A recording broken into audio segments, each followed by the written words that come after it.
morning. Please be seated.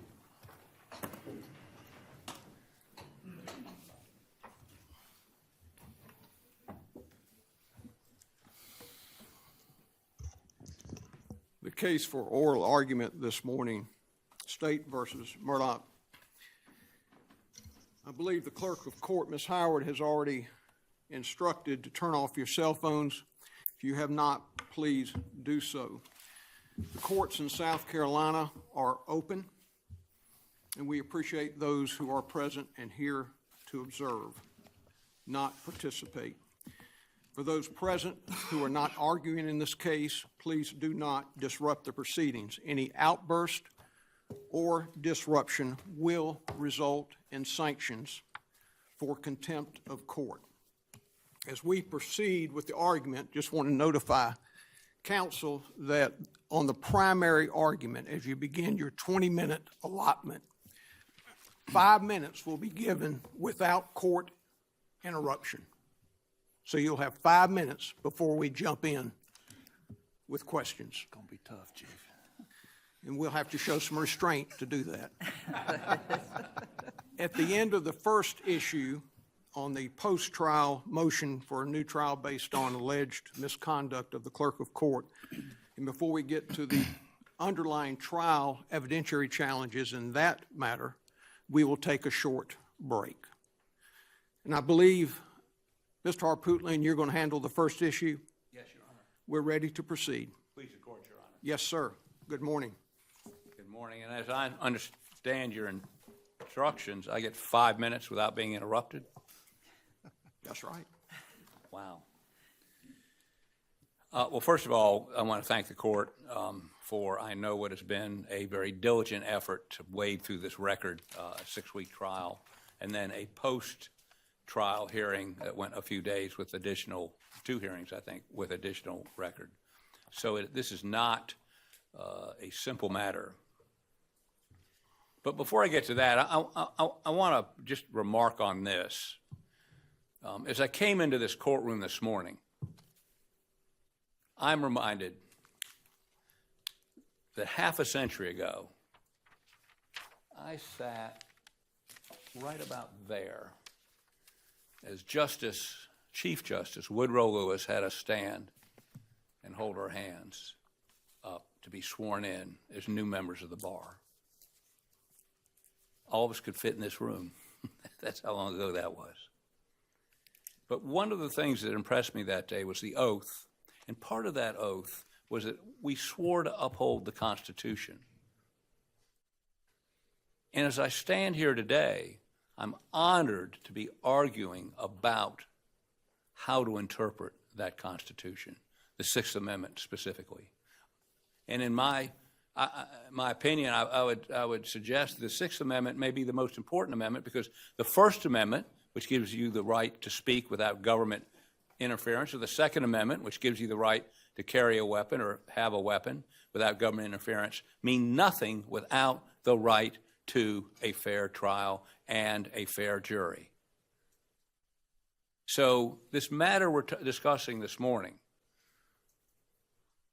a fair trial, a jury not poisoned by outside influences, I would submit to you is 51 years ago, as I stood there, I did not realize what I was swearing to do, but I do today, and that is to defend Alex Murdaugh's right to a fair trial. And I've got to admit, in the 51 years since then, I've never seen a factual pattern like this, where the clerk of court, sets out to influence the verdict, to get a guilty verdict for financial gain.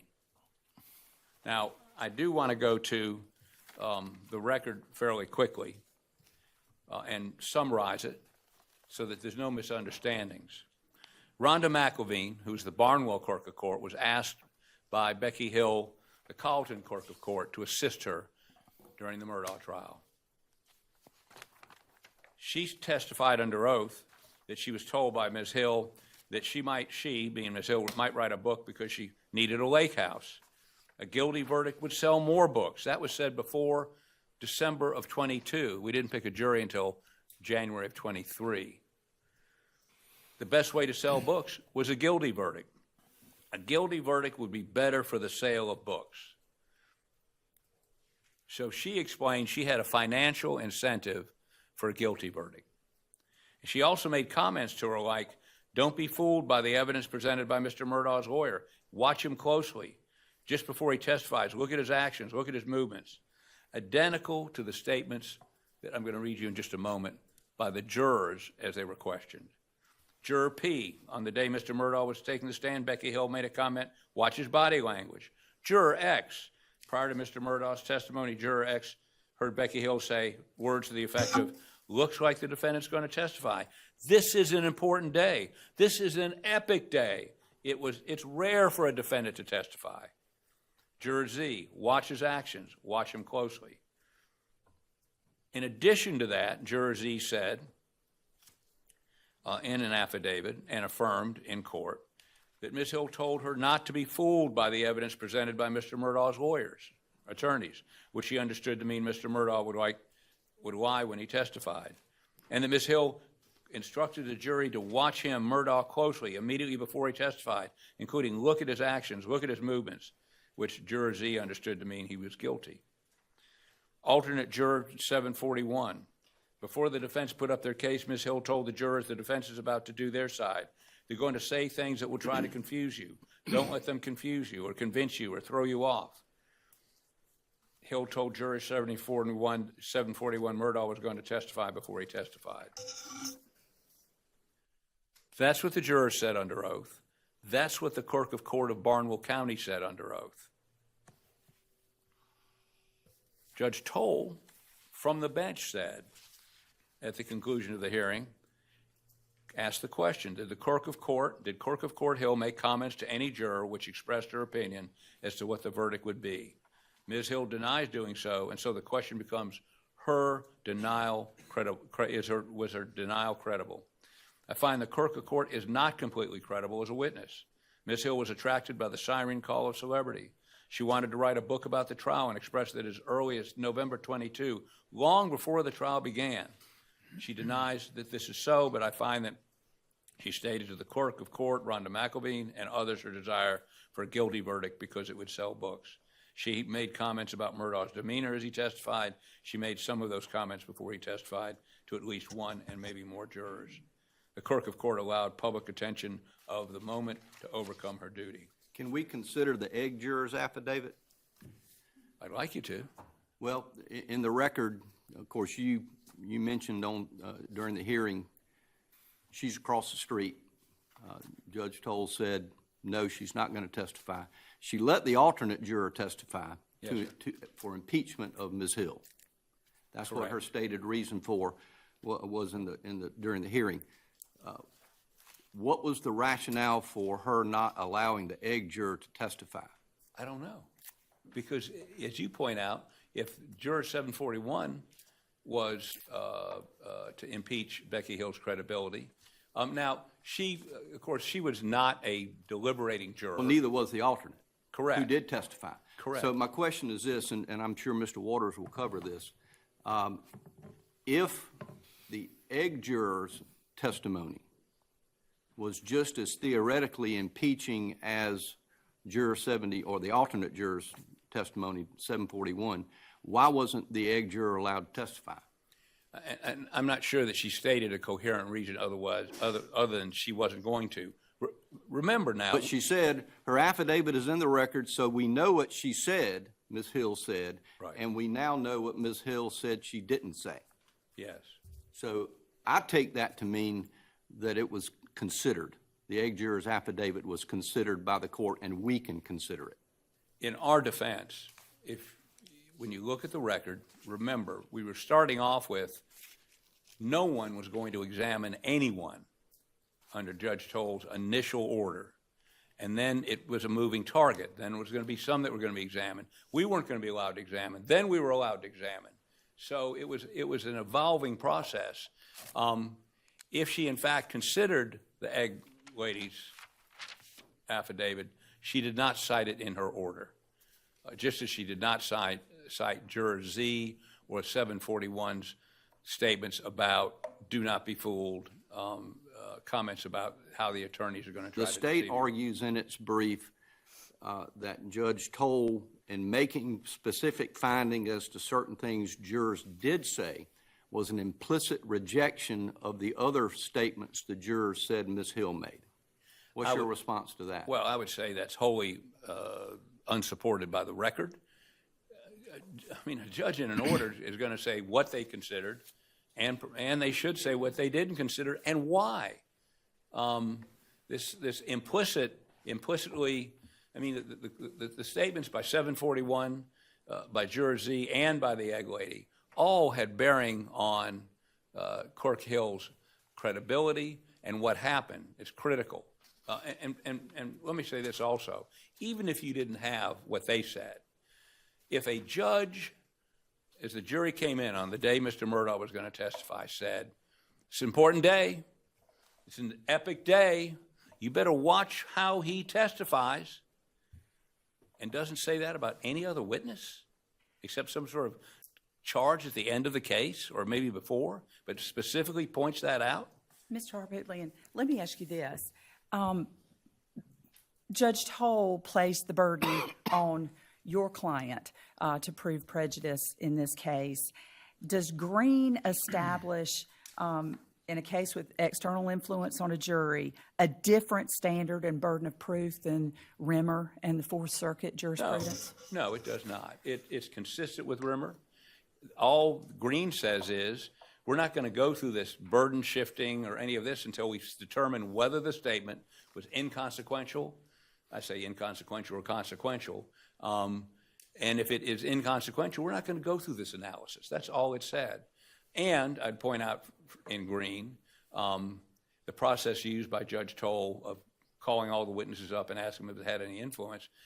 Judge Hill, in a footnote in the Court of Appeals Green decision, points out that 606B, he says it's not raised in this case, but, should we be asking jurors anything about verdicts?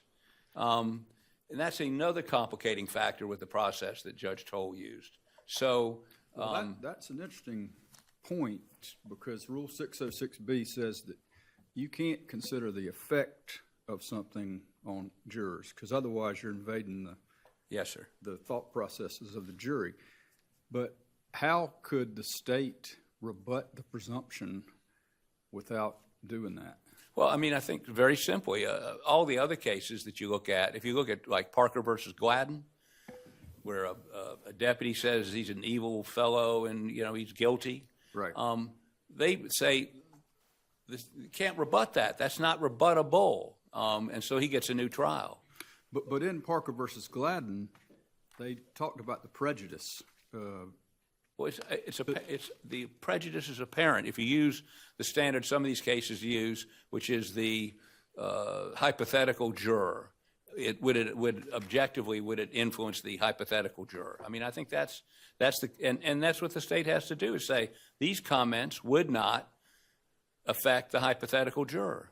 But in your brief, you also say that the presumption ought to be irrebuttable.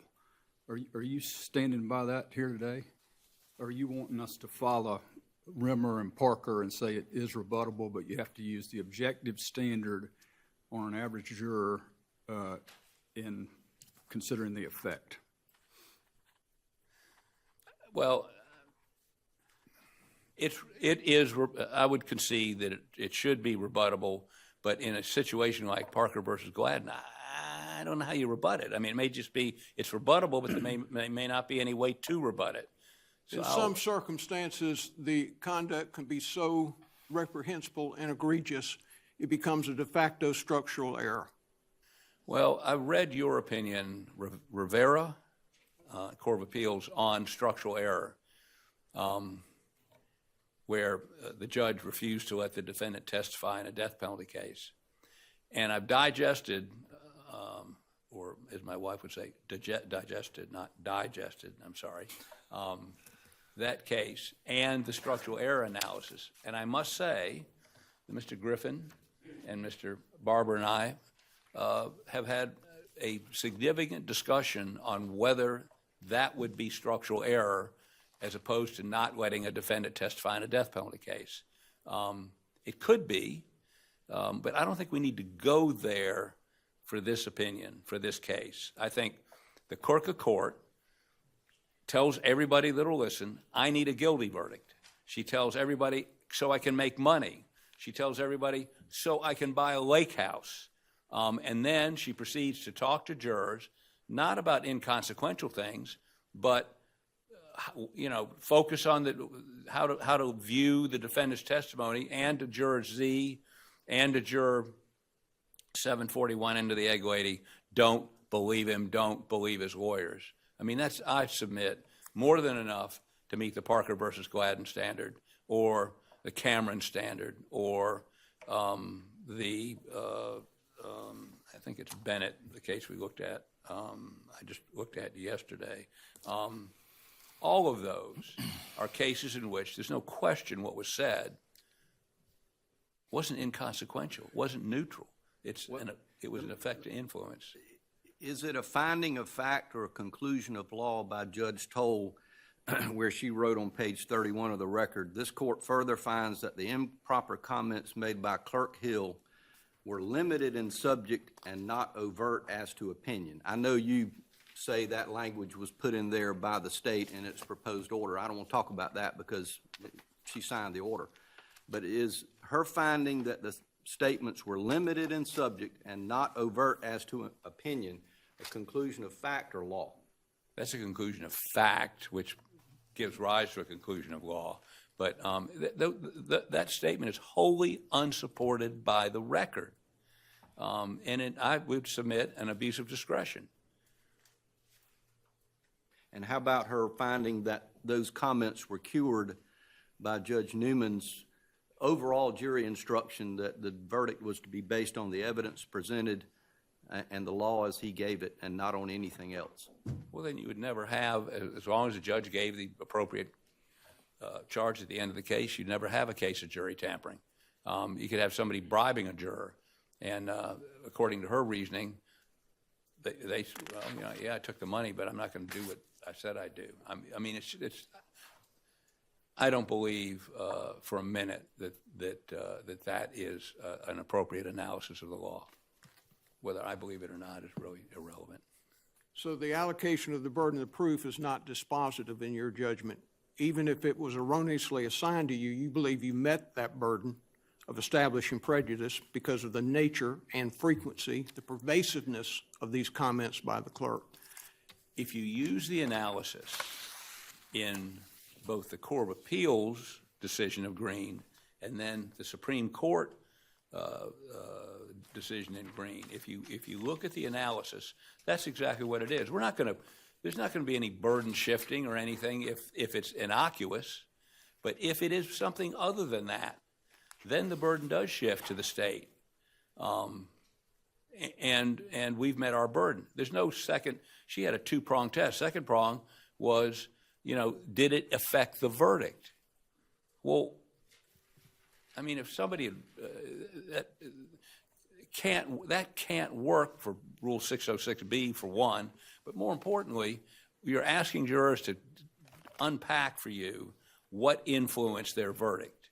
How did they get there, which you can't do under 606B, and people can't do, period. I mean, if somebody had walked in there with a gun and threatened everybody and then left, and the jurors were polled a year later saying, no, I thought the evidence was overwhelming. It didn't matter whether somebody walked in with a gun or not. And overwhelming evidence is not the standard. This Sixth Amendment, I was going to go somewhere historical. I'm not going to do that. But, yeah, I am. The Sixth Amendment was based on, as you know, English common law. In the trial of Aaron Burr in 1807 for treason, this is not for killing Hamilton, this is for trying to sell part of the United States to Mexico. He was a piece of work. Chief Justice Marshall quoted from Lord Coke, who said, a juror must be as indifferent as he stands unsworn. His verdict must be based upon the evidence developed at the trial. This is true regardless of the heinousness of the crime charged, the apparent guilt of the offender, and the station in life which he occupies. You can't say it any clearer, and that's what the Sixth Amendment guarantees. And that didn't happen in this case. We understand that everyone, regardless of the heinousness of the offense, the character of the accused, or the apparent guilt of the accused, in no manner diminishes the right to a fair trial. In your effort to set up that this is a man for all seasons moment, we understand the gravity of the situation and the entitlement of every individual to a fair and impartial trial. Your Honor, I never doubted that for a moment. I think I was saying that more from me than you, because it's such a great quote, and again, came up during Aaron Burr's trial, who's such a terrible person, but even he was entitled to a fair jury.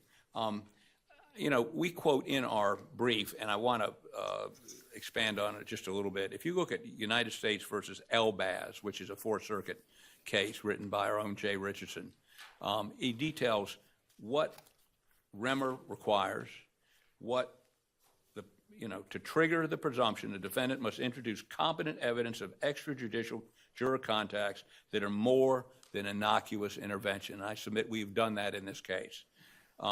But the presumption's rebuttable. The government defeats the presumption by establishing there exists no reasonable possibility that the jury's verdict was influenced by an improper communication, which was not done in this case. And you should exclude, well, at least one, I would point out, Juror Z said it did. I mean, if we're going to go that way, now it may have been ambivalent. Judge Toll says, I said in the record, it can be both pressure from the jurors and what Clerk Hill said. But I don't think we need to go there because 606B and almost all the cases about external influence don't allow you to ask the jurors questions about how they got where they got. Part of Parker versus Gladden was that the Sixth Amendment was violated because the bailiff there who said this person's guilty, this wicked fellow, whatever, became a witness in the case. Is that what you're saying Clerk Hill became in this case? Well, not necessarily. What I'm saying, Parker versus Gladden, they only needed 10 or 12 to get a conviction. And the Oregon Supreme Court said, well, we had 10 that weren't influenced by whatever the bailiff said. The Supreme Court said very clearly, it doesn't matter, you're entitled to 12 impartial jurors. Also, that was the case in which the United States Supreme Court adopted, through the 14th Amendment, the Sixth Amendment to the states. So that's the reason I like Parker, because it's got so many different levels that are very helpful in this case. And in Parker, did it took 10 to convict in Oregon, right? Yes, sir. How about Judge Toll's finding that even if the state had the burden, she found any possible presumption of prejudice was overcome by the facts and the court's findings? She did conditionally rule that if I'm wrong about the burden, then the state has overcome that burden. Well, the presumption, excuse me. Two things. One, she doesn't detail what that overwhelming evidence is. And you're going to hear from Mr. Griffin in just a moment as to how underwhelming that evidence is, number one. Number two, that can't, the level of, if the level of evidence dictates whether or not you get a fair jury, then again, we go back to what Judge Marshall said. No matter how heinous, no matter how overwhelming the evidence, you're still entitled to a fair trial. I mean, if only the people that may be innocent get a fair trial, then our Constitution isn't working. I don't care. I would submit this court shouldn't care. No one should care when there's a Sixth Amendment violation like Becky Hill committed in this case. And let me say this. I know my time's up. We spent months getting ready for this trial, weeks, 6 weeks trying this trial, more months finding jurors to talk to and find out if clerk had talked to them. We had more hearings, more briefing. Nobody wants to do this again less than we do. But that's not the issue. It's not how much trouble it's going to be. It's what is Alex Murdaugh guaranteed to under the Sixth Amendment. Thank you, sir. Thank you, sir.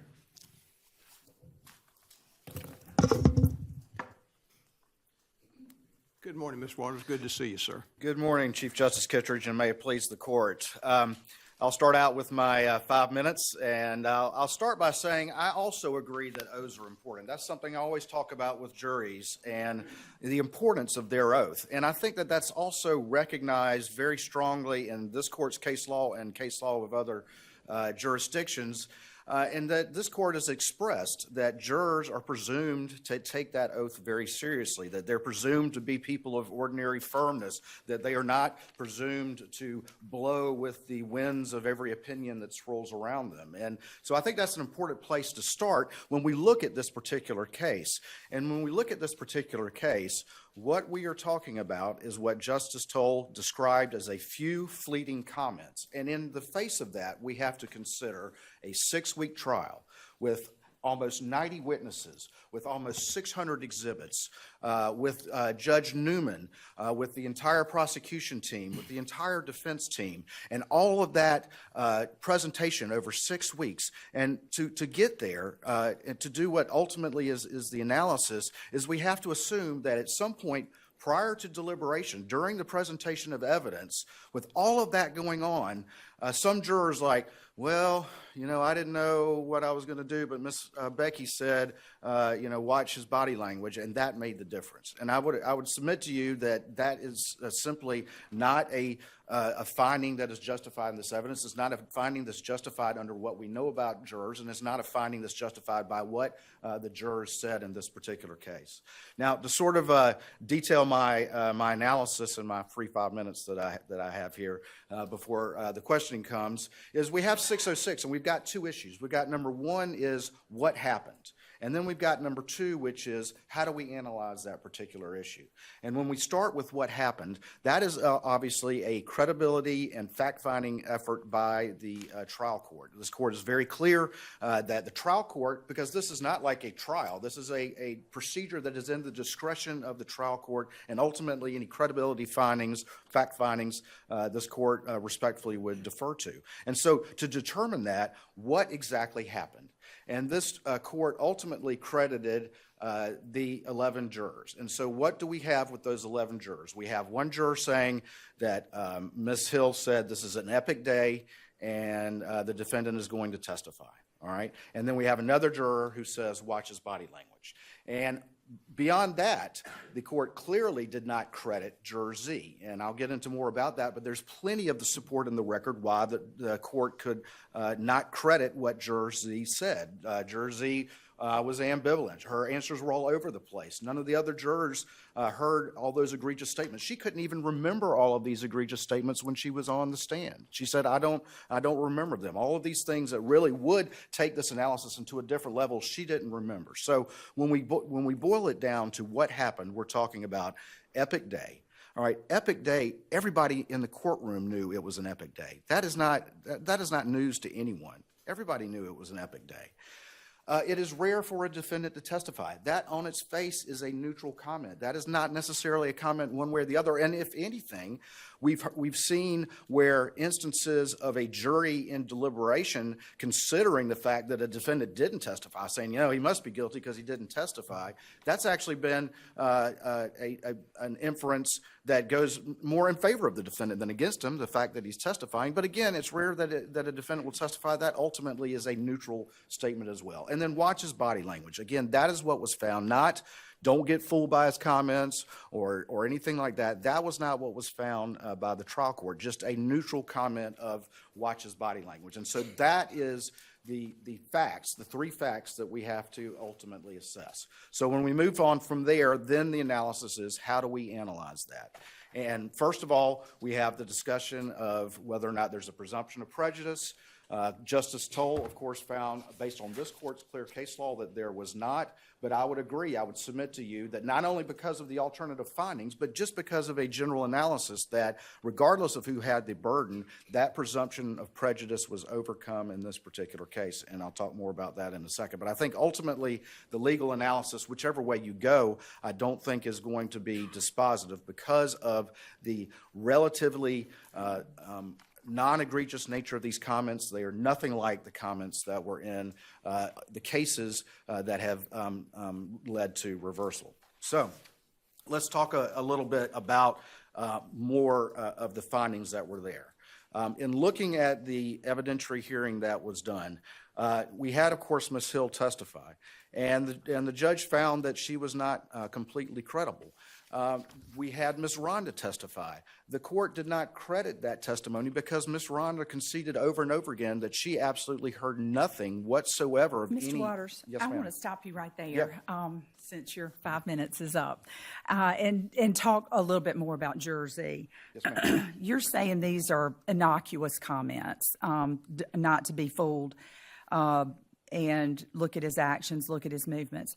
The court seems to believe Jersey when she says in her affidavit and when she testifies that these comments were made to her. However, she goes on in her affidavit to say, not to be fooled, which I understood to mean Mr. Murdaugh would lie when he testified.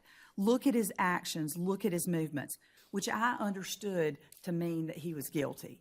The juror is testifying in her affidavit that the effect on her was significant. How can the court find that certain comments that she made, take them and incorporate them in the order, but not believe what she says about the effect? Well, two things about that. I think that, first of all, Justice Toll did not credit any of the egregious comments that she didn't even remember herself on the stand, such as "won't get fooled." The only comment that was credited was what was testified by Juror P, which is watch his body language. And let me, and I want you to finish your answer, but I want to ask you this. So far as the comments are concerned, are we limited, is this court limited to only the comments that are included in Judge Toll's order? Or are we able to consider all the comments that are included in the affidavits, even the egg juror affidavit? Well, what I would say to that is the case law is clear that the trial court has the discretion to conduct this hearing and ultimately make credibility findings, which under typical appellate law, this court would defer to. And so my argument to that is if you look at Justice Toll's order, both her oral order and her written order, she credited the 11 and did not credit Juror Z and did not give any credence to 741, the alternate, and or the egg lady, which of course did not testify. Now there was on page 808 of the record where she says, I think we've got in terms of what she says, Ms. Hill says, and what Ms. Hill says she says. That's on page 808 of the record and talking about the egg lady juror. But ultimately, I would submit that this court in appellate review does need to defer to credibility and factual findings of the trial court. And the trial court only found the 11 credible. And Well, then help us understand the ostensible inconsistency when the trial court finds portions of Juror Z's affidavit credible and just carves out and doesn't deal with the part that dovetails with the alternate juror's testimony, which is far more prejudicial. Sure. How do we do that? Well, so we're looking for, I would submit from an appellate court's standard of review, we're looking for support in the record for those findings. And so when you look at Juror Z, okay, and first of all, you look at the 11, which she did credit, and none of those 11 heard any of these other egregious comments or anything like that. What do we do about the order that doesn't even mention that Juror Z did in fact testify about the comment, don't let the defense confuse you? Well, I think that when you look at the order in her specific paragraph on Juror Z, what she says is that Juror Z was ambivalent, and ultimately, as she goes through the analysis of what Juror Z says, she's not crediting that testimony. And again, I think there's support in the record for that. There may be, and that may carry the day for you. Right. Assume that we find that that statement was made, do you still have a path to victory? That don't be fooled. At the end of the state's case, before the defense presents its case, the statement was made, do not be confused, do not be misled by defense and its counsel. Right. Well, I would say, and this is like everything in this, it is a question of degree, okay? And there could, if the clerk had come in there and held a gun to their heads and said, you better vote guilty or I'm going to shoot you all, I probably wouldn't even be arguing that's not structural error, okay? But everything is a question of degree. I'm not going to concede that if those statements were credited and are part of the review, that our path to victory is not harder. But I think you have to look at that in the context of this entire trial and when those particular statements were made. Right, and I think context is important too. We all can cherry pick some of these that are on the surface innocuous. Epic day, big day. And when viewed in isolation, they don't move the needle, arguably. But when those seemingly innocuous statements are considered in the aftermath of the originating statement, not to be confused and misled by the defense, those initial innocuous statements take on a very nefarious message. I could not argue otherwise, that it would absolutely be a question of degree. However, I don't believe that just ends the inquiry right there, because you still have to analyze it in the context of all of the factors and everything that went on. And so to look at that, let's look at all of the things, and let's assume that we're limiting to what I contend Justice Toll found, which again, when I say innocuous, I'm saying relatively not egregious. I'm not saying that the clerk should be saying watch his body language, okay? But that is a far different comment from what you're talking about right there. But Yes, even if we add that in, we're still talking about a limited, number of jurors who saw that, and then we're putting that in the context of where that occurred, okay? It occurred during the middle of the defense case, not during deliberations, not right before deliberations, but in the middle of the defense case. It occurred during, I think we counted no less than 60 times that this jury was told by Judge Newman to only, rely on the evidence, to not talk about the case, to not have external influence and all the rest of that. And we have to credit that. We also have to, again, put that in the context that when and if that occurred, and even assuming that there was a one bit beyond that it was attenuated from the actual point of deliberation by the rest of the defense case, by the entirety of the state's reply case, by all of the closing arguments of counsel, and by Judge Newman's very detailed charge. And so while that would be different, I don't think that is fatal when you look at the entirety of this 6-week trial. And again, go back to what I said ultimately at the beginning of my argument here is that for that to happen, you'd have to conclude that with all of that going on, with this massive evidentiary presentation, with multiple instructions from the trial judge, with all of these arguments of counsel. So you're distinguishing a day-and-a-half-long burglary third trial from this trial? No, sir. But what I am saying is that I do think time matters. I do think. But you would agree that at the end of a Berg third trial with a guilty verdict, the judge finds out that the clerk of court was back in the jury room saying something like, well, that defendant's not going to testify. But I just want to let you know this is the 5th time he's been up here for a burglary third. So I just want you to know that. Egregious or not? Your Honor, if that were the case, I would be very hard-pressed to argue otherwise. Okay, so help me out with this. If we craft a standard based on the length of a trial, and heavens know, nobody wants to try this case again, how do we create a standard based on a lengthy trial versus a day-long trial when the constitutional right is the same? Absolutely, the constitutional right is the same. And what I'm not asking is this court craft a different standard for a long trial versus a short trial. What I am saying is what is relevant to the ultimate inquiry that this court engages in is the timing of when these comments took place. Okay, well, let's talk about that, and I'll weave in some questions about the egg juror.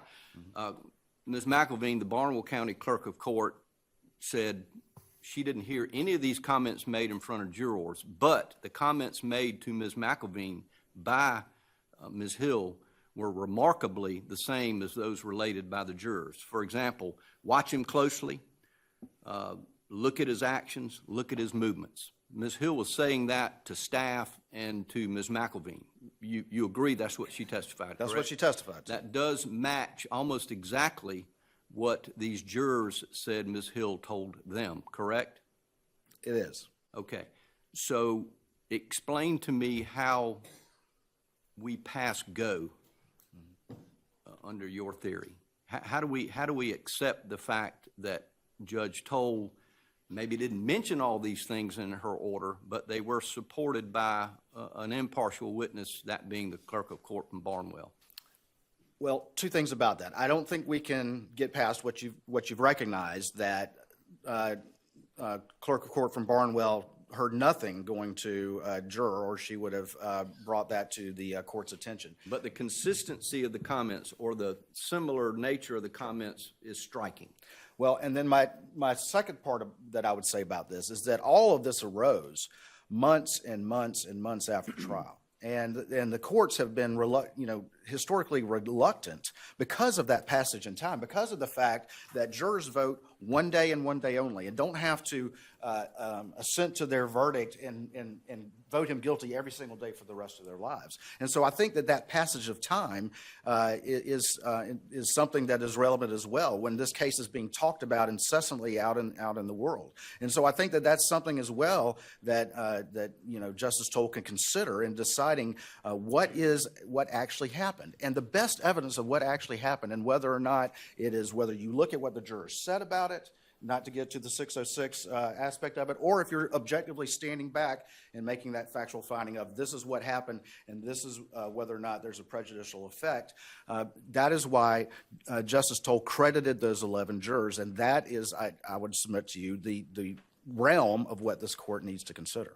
I want to ask you a question about this idea that you expressed, that this event or these moments when the clerk spoke to the jurors should be considered insignificant when viewed among the entire trial, whether it's a long or short trial. There's no eyewitness, there's no DNA, there's no one thing on the part of the state that you could rely on to show him guilty. So you had to piece together a whole bunch of different stuff. We'll talk about a lot of that stuff in the next phase. But Yes. But you spent, most of that 6 weeks was you piecing together small pieces of evidence to put together an argument that he did it. Mm-hmm. On his side, now of course he doesn't have the burden and isn't even required to testify. But on his side, whether he's guilty or innocent boils down to one moment, one thing, and that's when Alex sat up on the stand and said, "I didn't do it." Mm-hmm. So what I'm wondering is, you're wanting us to consider the statements by the clerk to be insignificant, but those statements go to the only thing that the defendant really had. I mean, the defendant can argue that you didn't piece it all together, but really the defendant's argument boils down to the one thing that the clerk of the court addressed. So we can look at all this context if you want to, but the jurors knew that if Alex was telling the truth, he's not guilty. If he's lying, he is guilty. And that's where the clerk of court's statements appear to focus. How do you respond to that?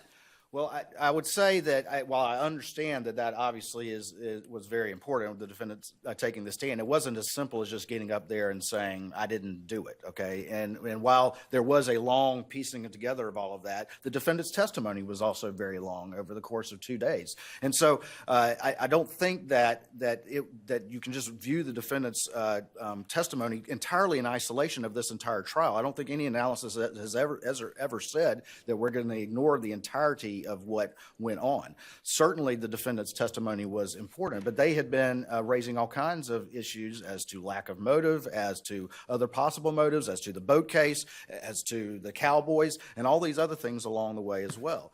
Again, saying this is an epic day, saying it's rare for defendants to testify, those were all statements that everybody in that courtroom knew, everybody in that courthouse knew.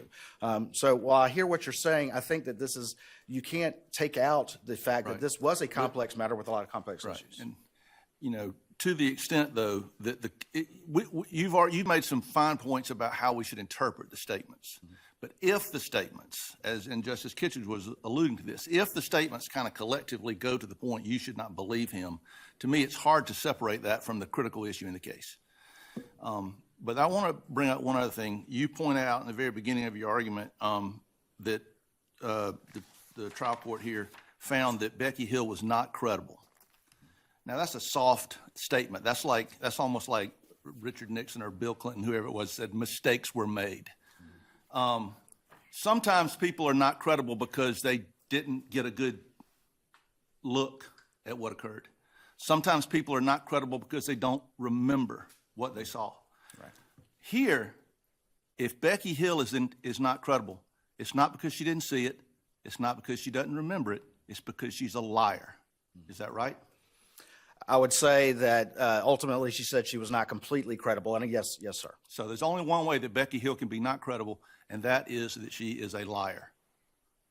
I think that Justice Toll did not credit parts of her testimony as she looked at everything. Now, she didn't specifically find that she is a liar, but ultimately she didn't credit that testimony. But what I think is important is that neither Justice Toll nor the state relies on Becky Hill. What we rely on is what is most important, and that is the 11.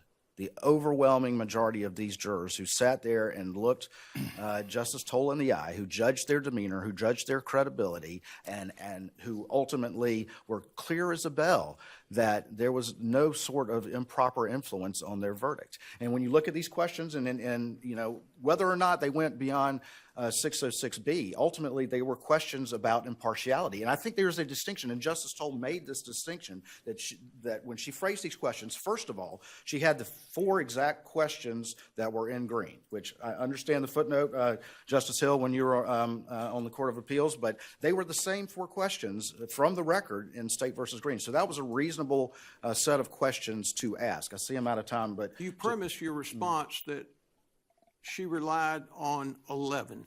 Mm-hmm. In Ethier, this court overruled Vestry versus Orkin exterminating, and that a party is entitled, and that was a civil case, 12 impartial jurors, not 11. Yes, sir.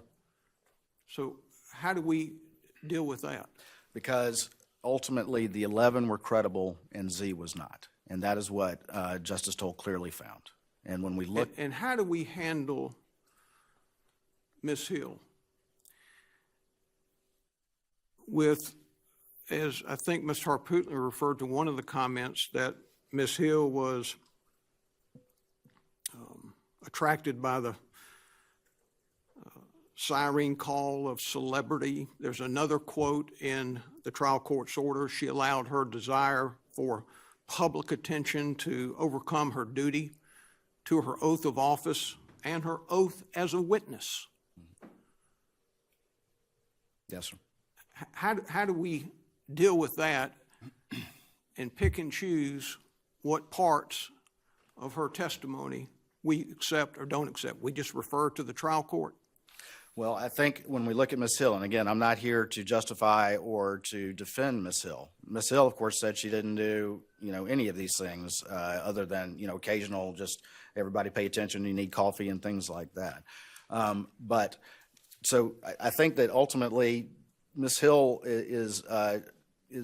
she didn't admit to any of those things. So you have to look at Juror Z. Juror Z is what's really in play as to whether or not Ms. Hill went beyond what we say and what the trial court found was the area of what this court is to consider, and whether it was something far more egregious. And even beyond that, even if you take some of what Juror Z said, even if you take some of what Ms. Becky said, even if you take some of what Ms. Rhonda said, when you do that analysis and you put it in the entire context of things, and when you put it in the entire context of this entire trial, and you put it in the context of where it occurred and everything that went on after that point, then the state has overthrown prejudice. And as Justice Hull said, she finds it She did not find that a few foolish and fleeting comments in the entirety of this trial would be enough to have infected this verdict and to make it unfair. I completely agree that somebody's entitled to all 12 jurors, but this is a credibility finding that 11 told the truth and 1 did not, and the 11 set the standard of what this court should consider, and those comments were not egregious. Please, yes, sir, Justice James, and we may have some other questions as well. Just I've one got- second, I've please, got Mr. Wonders. A few. You go ahead. No, you go ahead.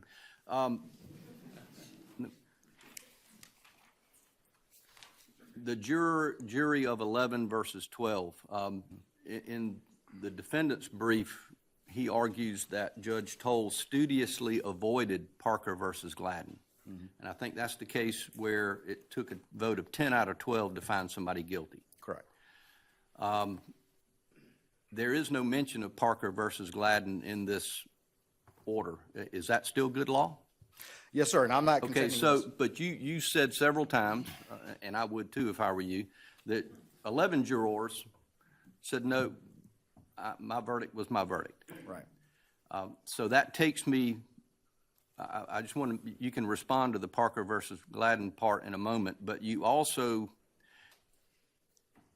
need to explain to me about the egg juror. She was removed from this jury on the day deliberations began. Is that correct? Yes, sir. So she was not an alternate, she was a sitting juror. Correct. And so she was there and removed minutes before they began talking about the case, began deliberating, correct? Correct. And she said in her affidavit,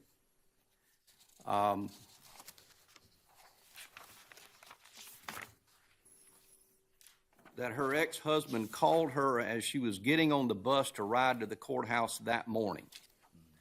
That upset her because she had a restraining order prohibiting him from contacting her. So she called, or she spoke to Ms. Hill, correct? Yes, sir. And Ms. Hill told her, according to the egg juror, the Murdaughs probably got to him. You agree that's what she said in her affidavit?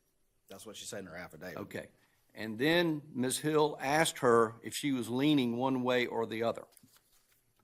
And the egg juror said, Mr. Waters' closing was good, but I still have questions. And she said, what kind of questions? And she told Ms. Hill she had questions about the guns. I suppose couldn't find them or there were 2 used. And then Ms. Hill asked her what makes you think he's innocent, and she said the video at the kennels. And then she said, Ms. Hill said, everything the defendant has said has been lies, and you should forget about the guns. They will never be seen again.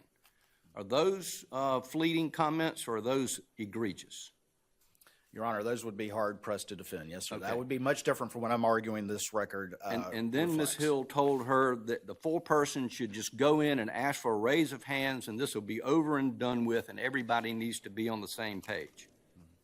So I'm struggling, number one, with why the egg juror wasn't allowed to testify, because that was directly impeaching of Ms. Hill's testimony that she said nothing, correct?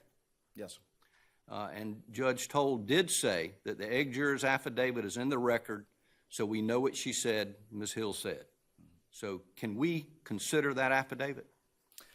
Ultimately, I think that Justice Toll, when she made her ruling on, and again, within the discretion of the trial court, as the case law allows her to do, to set the tenor of this inquiry, was only looking at the jurors who actually deliberated. And I think ultimately we got to the alternate because the alternate was there to the end. The difference with the egg lady, and we have to remember this too when we look at the implicit rejection of all of that, is that the egg lady was, and it wasn't like she just got kicked off that morning. That was the product of a couple of days of in-camera hearings that ultimately disclosed that this egg lady juror, who initially said she had not talked about the case, it was ultimately discovered that she had. And all of this stuff about, the Facebook and all that other stuff, Judge Newman was very clear was not the basis for her removal. It was the basis for her removal was her violation of the... When somebody delivered a refrigerator Correct. And they said she was talking about the case. That's correct. And then, and that was after she denied it. And then ultimately it came to pass that that was not the case. And Judge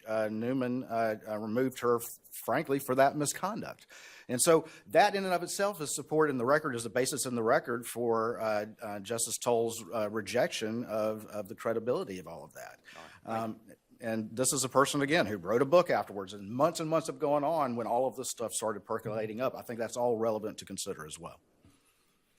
Justice Hill. Mr. Waters, you talked a lot about the timing of this case and the length of it. Now, the clerk is the public official who jurors have their first contact with from the courthouse and their last. She's the administrative face of the court, essentially. Her name's on the letterhead of the jury summons that the jurors get. She swears in the jurors. She swears in all the witnesses as they're about to testify. She coordinates the jurors' schedule. She's the liaison between the court and the jury. She's their guide or their Sherpa, so to speak. She's their point person. And she reads the verdict. And she signs their paychecks at the end of the trial. Now, justice is supposed to be blind. We all know that. But court officials, when it comes to the merits of a case, are supposed to be mute. That's the ideal. That's the aspiration. Even our Constitution prohibits the trial judge from commenting on the facts of the case in open court. Yes, sir. Now, after a 6-week trial, it's only human nature that these jurors might become bonded to this person. So you've talked about the timing, and I'd like to talk about the source of these comments and where they occurred, which was in the jury room. So can you comment on that? Yes, sir. So I absolutely hear what you're saying. I think, though, that maybe overstates, and I don't at all distinguish or disagree with you about what a clerk should do and the role that they serve and all the rest of that. But I do think that overstates what Justice Toll was supposed to do and what this court is supposed to review, and that is the specific circumstances that occurred here. And I think that maybe overstates Miss Becky's sort of influence in all of this at this point in time. The jury, actually, the person who handled the jurors day to day was Bill Polk, not Miss Becky. And in fact, as Miss Rhonda testified, Miss Becky got sick, and Miss Rhonda was at the trial more than Miss Becky was. And so while certainly some of those factors may exist, I think when you look, and this is what I argued before, when you look at what was going on in this courthouse, when you look at the entirety of the specific facts here, when you look at Judge Newman on the stand, who was really, if you want to say the Sherpa, the shepherd of these jurors is Judge Newman, not Becky Hill. When you look at the entirety of this record, I don't think that, while you're exactly right that the clerk has that neutral role and serves those functions, that in this particular instance, Miss Becky's influence was that large, and there's no evidence of that in the record. And to go back to what Justice James was saying is, this is part of the rejection of that credibility, that all of those detailed things just so above and beyond the pale that the egg lady says happened, and all of that contact.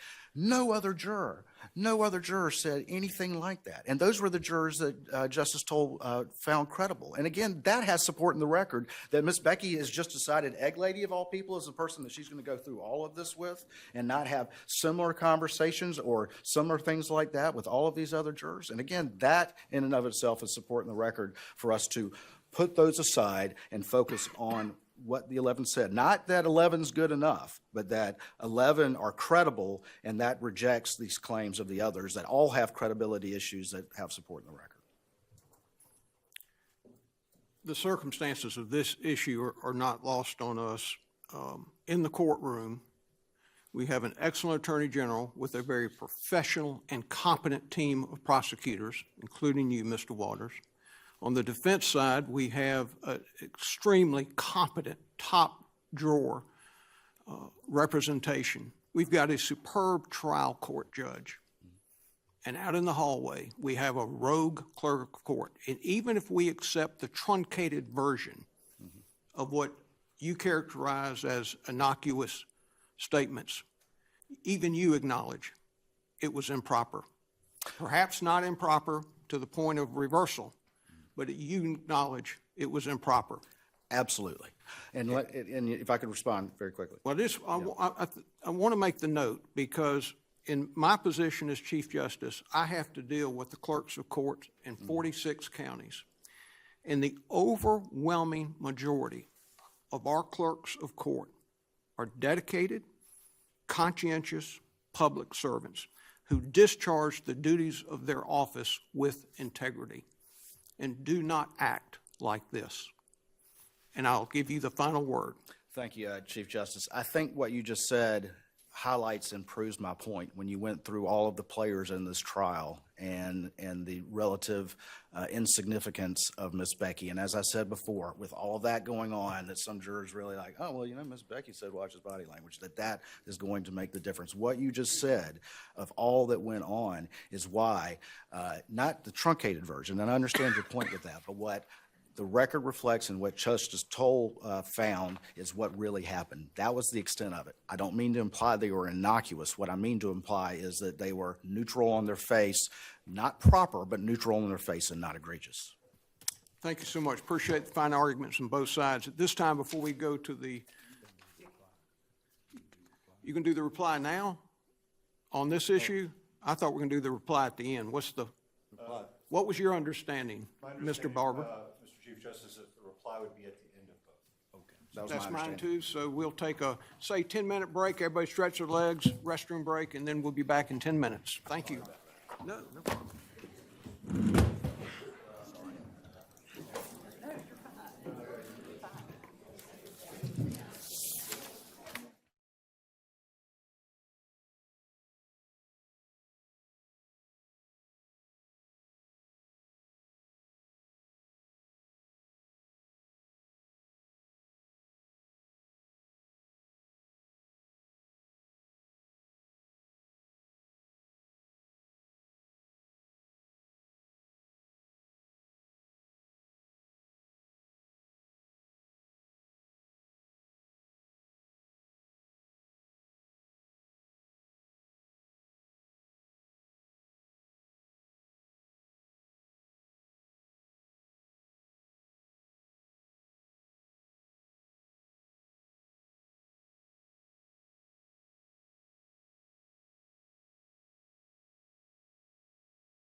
Thank you. Be seated.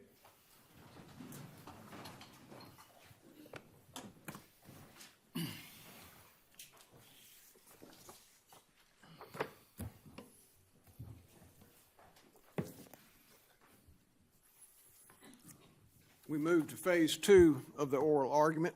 Mr. Griffin, are you going to be arguing the evidentiary issues? I am, Your Honor. We're ready to hear from you, sir. And good morning.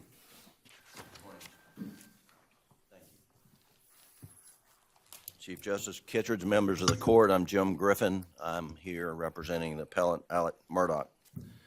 This appeal presents 5 fundamental evidentiary errors that individually and cumulatively denied Alex Murdaugh a fair trial. First, the court admitted testimony from a cell phone forensic evidence who confessed that he had never actually done a physical experimentation like the one about which he testified and knew nothing more than anyone else in the courtroom. 2, the court admitted gunshot residue evidence from a blue raincoat, despite the fact that the only connecting witness definitively testified that what she saw was a blue tarp and could not be confused with a rain jacket. 3, the trial court admitted unfairly prejudicial evidence over 6 days regarding financial crimes spanning 6 years, the crimes that were committed by the appellants. 4, the prosecution violated Dole v. Ohio by repeatedly impeaching Mr. Murdaugh regarding his post-Miranda silence after being arrested on the murder charges. And 5, the court admitted firearms identification testimony based upon unprecedented methodology that the expert himself could not state to any reasonable degree of certainty during the counsel hearing. In the interest of time on that 5th issue, I intend to rely on the briefs unless the court has any questions about that evidence. The evidence in this case did not conclusively prove defendant's guilt such that no other rational conclusion could be reached. Therefore, none of these errors were harmless beyond a reasonable doubt. There were no eyewitnesses to Maggie and Paul's murders. The murder weapons were never found. The forensic evidence does not support Alex's guilt. All crime scene criminologists, experts testified that whoever shot and killed Paul shot him in the head, his brains hit the ceiling, and blood and brain matter would have been on the guns and on the shooter. That was without a doubt. And there was no brain or blood matter found on Alex's person, his clothes, inside his Suburban, inside his home. They checked the bathtubs, nowhere. There were trace amounts of DNA found on Alex's clothing that were consistent with his explanation that he checked them for signs of life. There was minimal GSR, gunshot residue on Alex, which also was consistent by the SLED's own testimony, consistent with him going back to the house, getting a shotgun for personal protection, and waiting for law enforcement to arrive. Alex Murdaugh's interactions with others after he left the kennels that night and before he returned and called 911 was normal. He talked to his son Buster, he talked to his brother John Marvin, he talked to another lawyer, Chris Wilson, about the case. They all said his demeanor was normal. Visiting his mother, there was nothing out of the ordinary about his demeanor. There's no time of death established. The coroner did a finger test under the armpit. The state relies exclusively on cell phone data inside the phone to establish a time of death, which was unreliable in our opinion. The cell phone data showed at 8:45 p.m. there's a kennel video. And Alec had lied about previously in his interviews about being at the kennel with his family. But there's a kennel video at 8:45, but there's nothing on the video that would lead someone to believe that there's a murder about to happen. It portrays a normal family. At 8:49, Paul used his phone for the last time. It had very little battery left on it. At 8:55, there was some action on Maggie's phone, and at 9:06, Maggie's phone registered movement for the last time, some 20 minutes after Alec testified that he left the kennels. We submitted an expert on acoustical testing, and it was uncontradicted that if you're in the house with the door closed and the TV on, air conditioner on, you could not hear gunshots down at the kennels. And then Alec's testimony himself denied killing his wife and son. So this was not an overwhelming evidence case. This was a very close case. And the cell phone and GPS data, frankly, pointed to his innocence, not his guilt, as as I will explain in a moment. And that brings me to the first issue that I'd like to address, is that the state was allowed to present expert opinion testimony about a test that was done during the middle of trial from a cell phone forensic expert, a deputy from Charleston, who had previously been testified about chain of custody and other issues, that during the weekend after our expert testified, and it's critical to know that Maggie's phone was found on the side of the road about a quarter of a mile down Moselle Road and 15 feet off the side of the road. And when we finally got the GPS data during trial from General Motors and the OnStar data, Alec went by that location doing 42 miles an hour at 9:08 p.m. As I mentioned earlier, Maggie's last phone activity, when orientation change in the phone, was at 9:06. The question is, if Alec had thrown the phone out at 9:08, would it have registered an orientation change? Would there have been anything in the phone to record him tossing the phone out? And the testimony that the defense presented was, Mika Sturgis talked about the rise to weight feature. He did an in-court demonstration. I was going to bring my phone up here, but if you lift it up, it lights up. All of us have. What's your theory as to when the phone was tossed out of the window of by someone? What does the timeline show? I take it your argument is that when you toss the phone, at some point it's going to the raise to weight feature will activate. So my question is, on the timeline that we have, and it's extensive, Right. What is your theory as to when the phone was tossed? So, Justice James, with all due respect, I want to rephrase it. I think that's asking the wrong question. Okay. I think the right question is, would the phone turn on and record any sort of activity if Alec threw it out the window at 9:08? Yeah, I know you say that, but I'm talking about in the timeline that we have in the cell phone extractions that we do have, when was the phone tossed? Well, the state's, so you could say one explanation, it was tossed at 9:06 because that's when it registered. Or you could say at 9:06, it was down at the kennel. Well, we don't know. Honestly, we don't know. We don't know how it got put on the side of the road. There's no witnesses.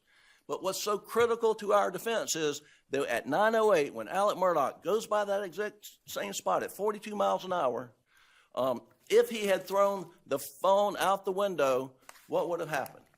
And the state says they were just replying to our expert, Mika Sturgis, who said he's not qualified to say whether the light would come on or not, whether it would register anything.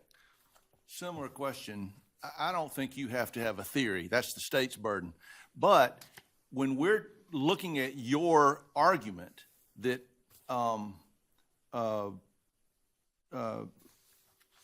Alec didn't throw the phone out when he drove by because it didn't light up, that raises the question of how it got there. Somebody put it there. Without no doubt. And it never lit up. So the point that you're making is it's wrong for the state to be able to prove that it might not light up. But to me, it looks like it definitely didn't light up, because whoever put it there, unless it was at 9:06, the phone did not light up. So I'm raising the question of whether this even makes any difference. Well, it makes tremendous difference, because if Alec threw the phone out at 9:08 when he goes by that location, our evidence, not through our cell phone forensic person, but through our accident reconstruction acoustical guy, Mike Sutton, with Accident Reconstruction Institute in Raleigh, North Carolina, says that phone at 42 miles an hour will tumble. And when it tumbles, that raised the wake feature. So we did put in the evidence through two witnesses, both qualified, about what they testified. I got that, but let's just hypothesize that Alec didn't do it. He didn't have the phone in his hand when he rode by at 9:08. Somebody came along at 9:20, these roving marauders, you call them, or whatever, and they killed the Maggie and Paul, and then they were responsible for getting the phone to where it ended up. Wouldn't the phone have lit up then? It depends on how it was placed there. If we don't know whether it would have lit up then, we also don't know whether it would have lit up at 9:08. Well, That's why I'm asking why this even makes any difference. Here's what we know at 9:08. Alex car is going by that spot at 42 miles an hour. Did the marauders go by and pull over? Maybe. Were they walking?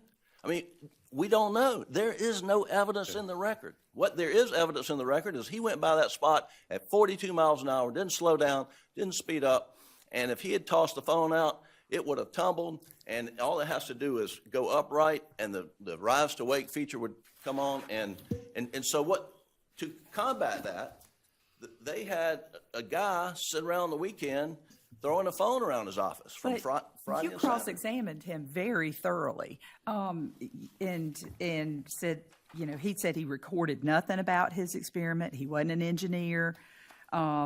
He didn't know more than anybody else, and he didn't testify to anything you couldn't look up on Google.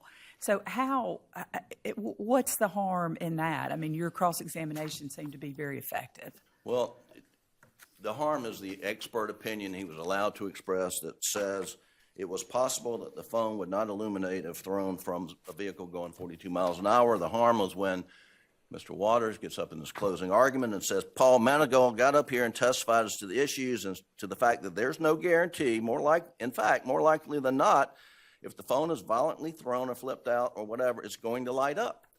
I mean, that was critical to their defense to address, our exculpatory evidence that we went by there at 42 miles an hour, and if we had tossed the phone out, it would have shown something. If they wanted to test that, they needed to put an expert in a car doing 42 miles an hour, throwing it out the window, and then checking the phone to see what happens, and do it multiple times. But you don't sit around an office as if you're playing cornhole with a beanbag all weekend, and then come to court and say, sometimes it lights up and sometimes it doesn't light up.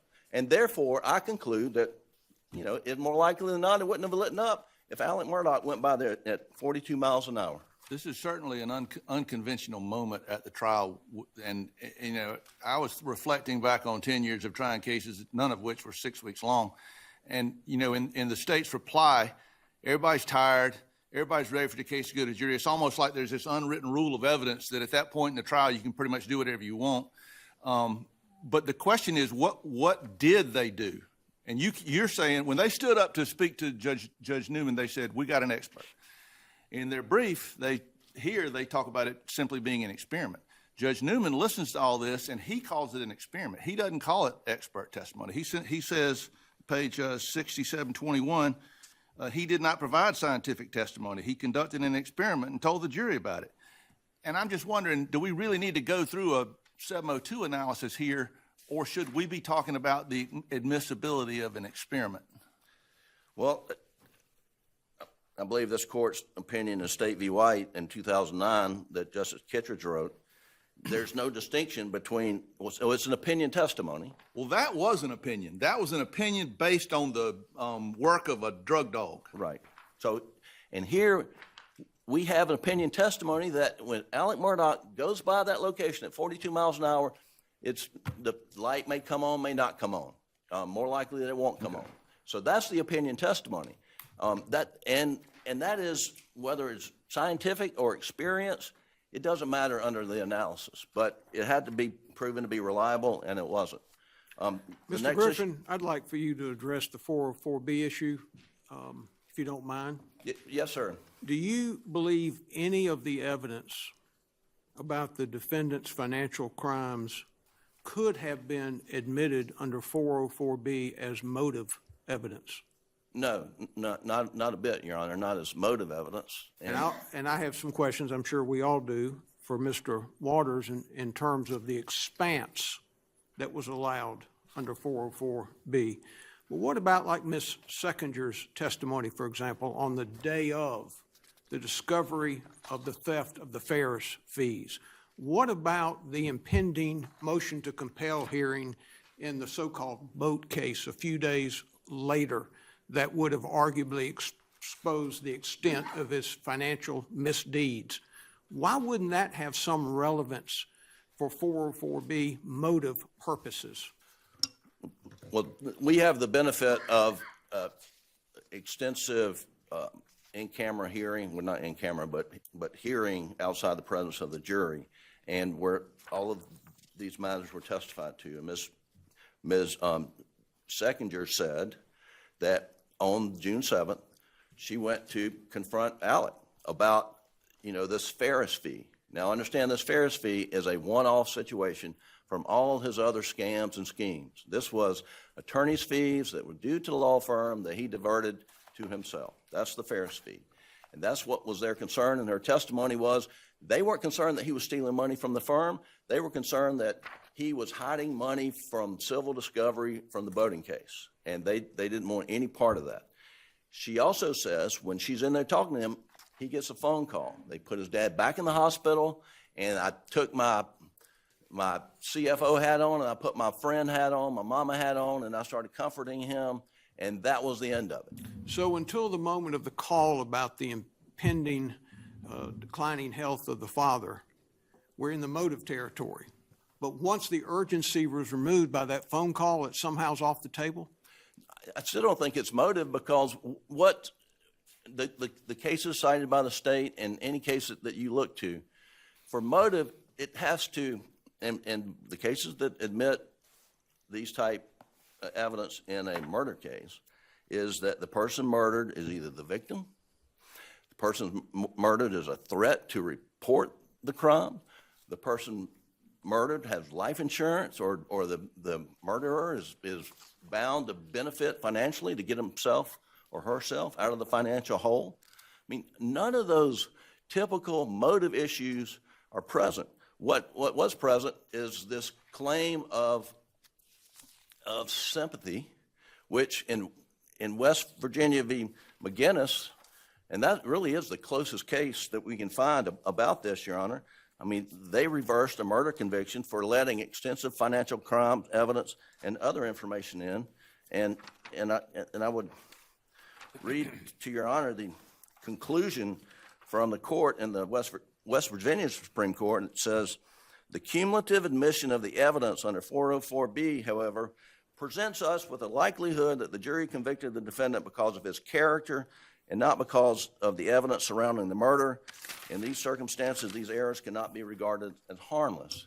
And you can't just piecemeal it either. I mean, we spent 10 witnesses over 6 days, 38 transactions. Was there any 404B evidence that was proffered by the state that was disallowed? No, Your Honor, not that I can recall.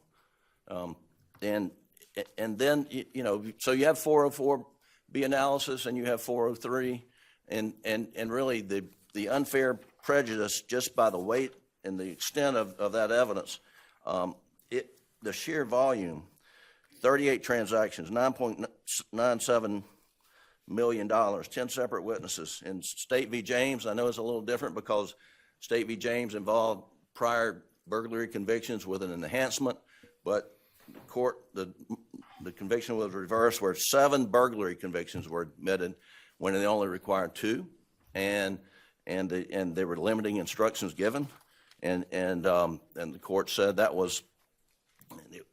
it was not harmless error when you pile on that much, and this was piling on. Let me ask you a question about the legal point of whether there's a logical connection or some logical relevancy, using the language our cases have used. I mean, you make a lot of good arguments that it makes no sense. Like this, he would never have done it for this reason. And obviously those arguments are in part, at least, for the jury to iron out, right? I mean, you made them to the jury and they decide whether this makes sense in terms of a motive.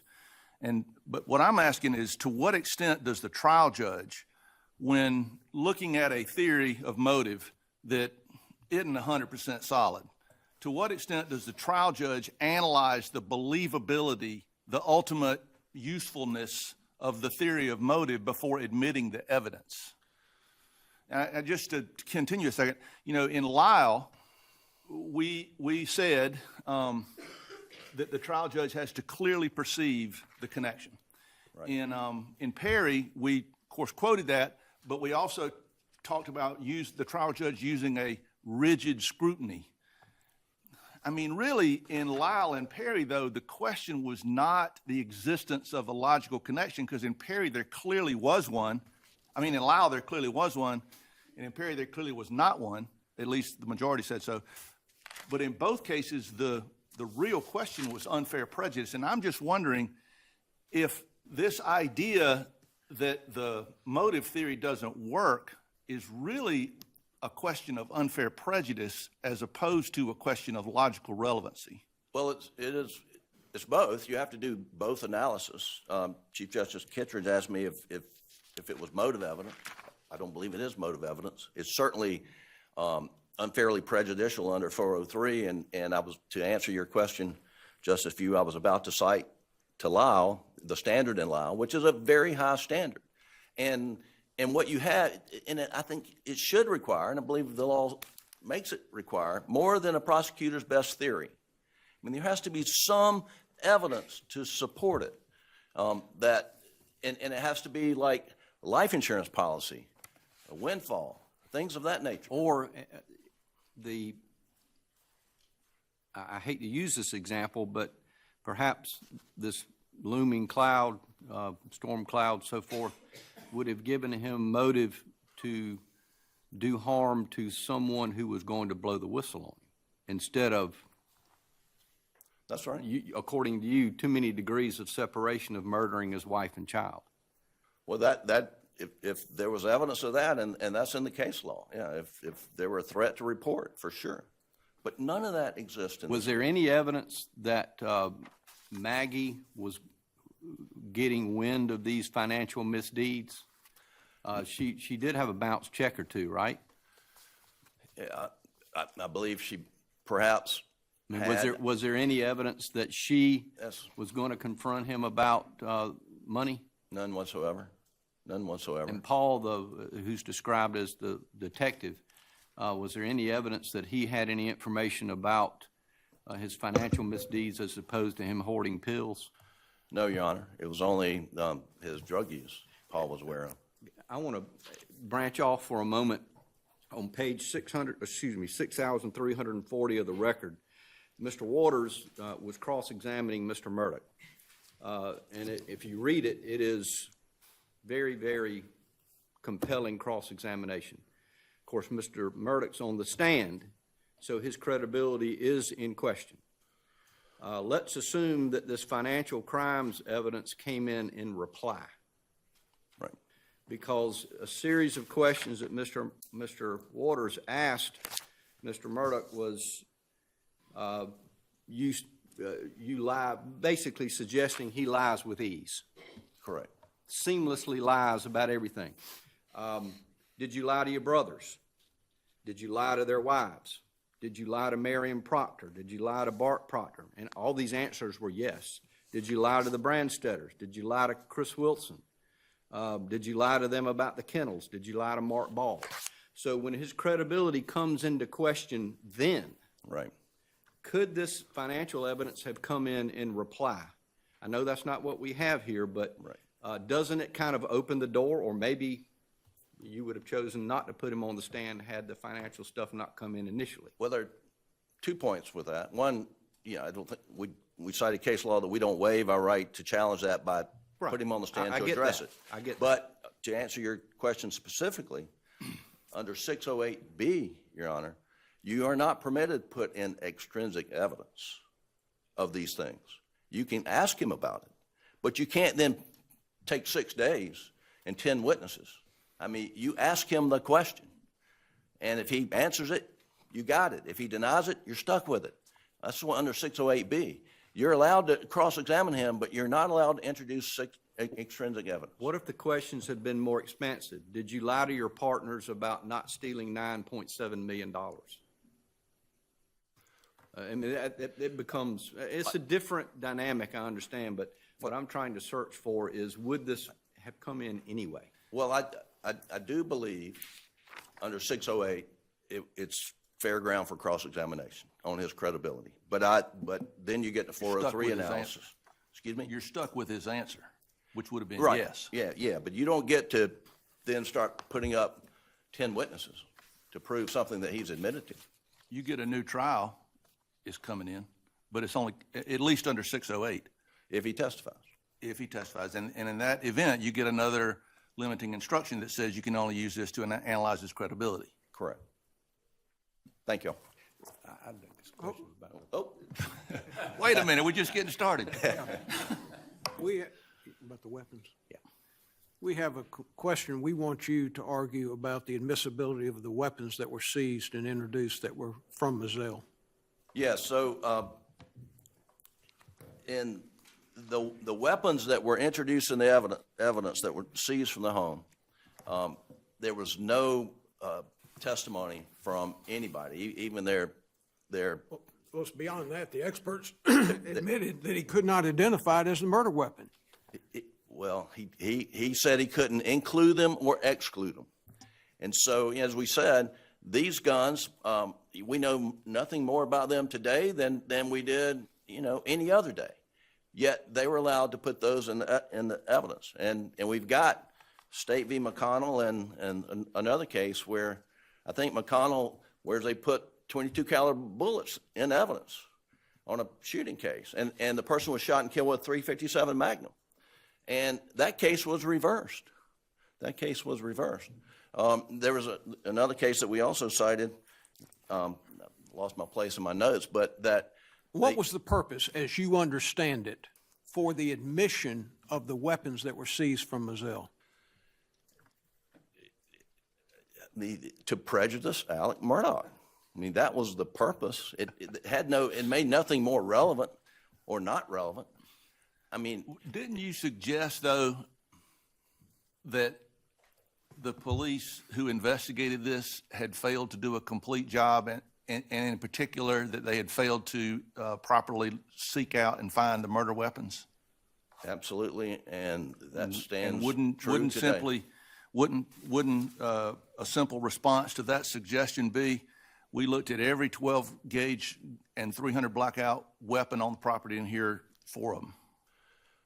Here's pictures of 4 of them, but you don't put them into evidence. You can have Greer testify, I tested all these guns. I don't know anything more about them today than I did yesterday. I can't include them or exclude them.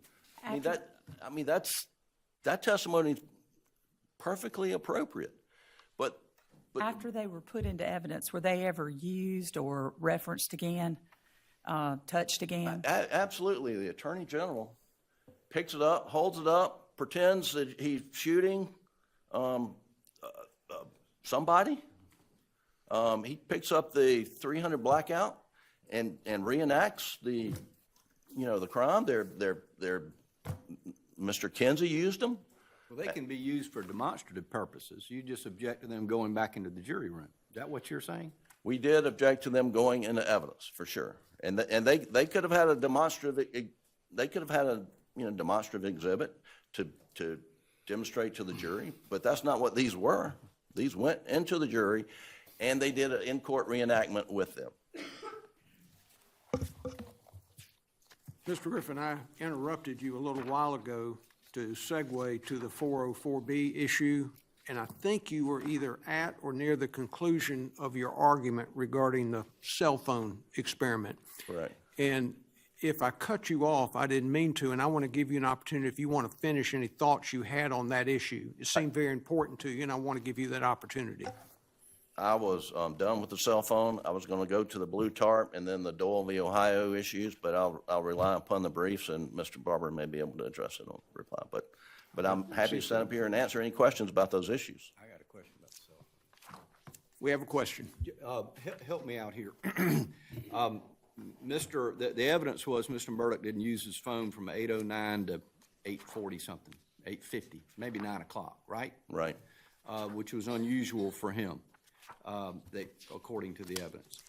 What does it mean in the testimony of the cell phone extraction witness when a call was in the Verizon records but not on Mr. Murdaugh's extraction? What does that mean?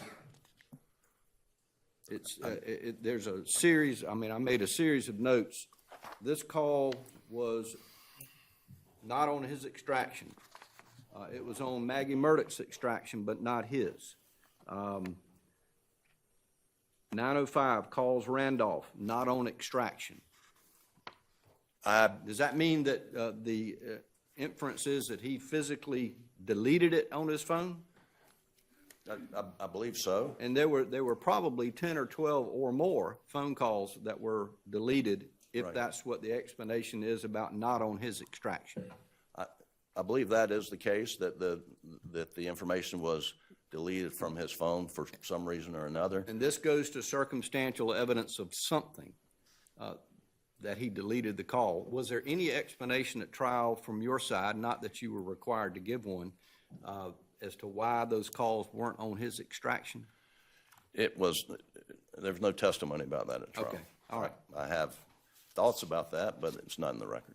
All right. Justice Hill has a question. Maggie's phone did not record steps at the Right. time, and you make a point about that. Yep. But also the location data got overridden. Did that override the step data too?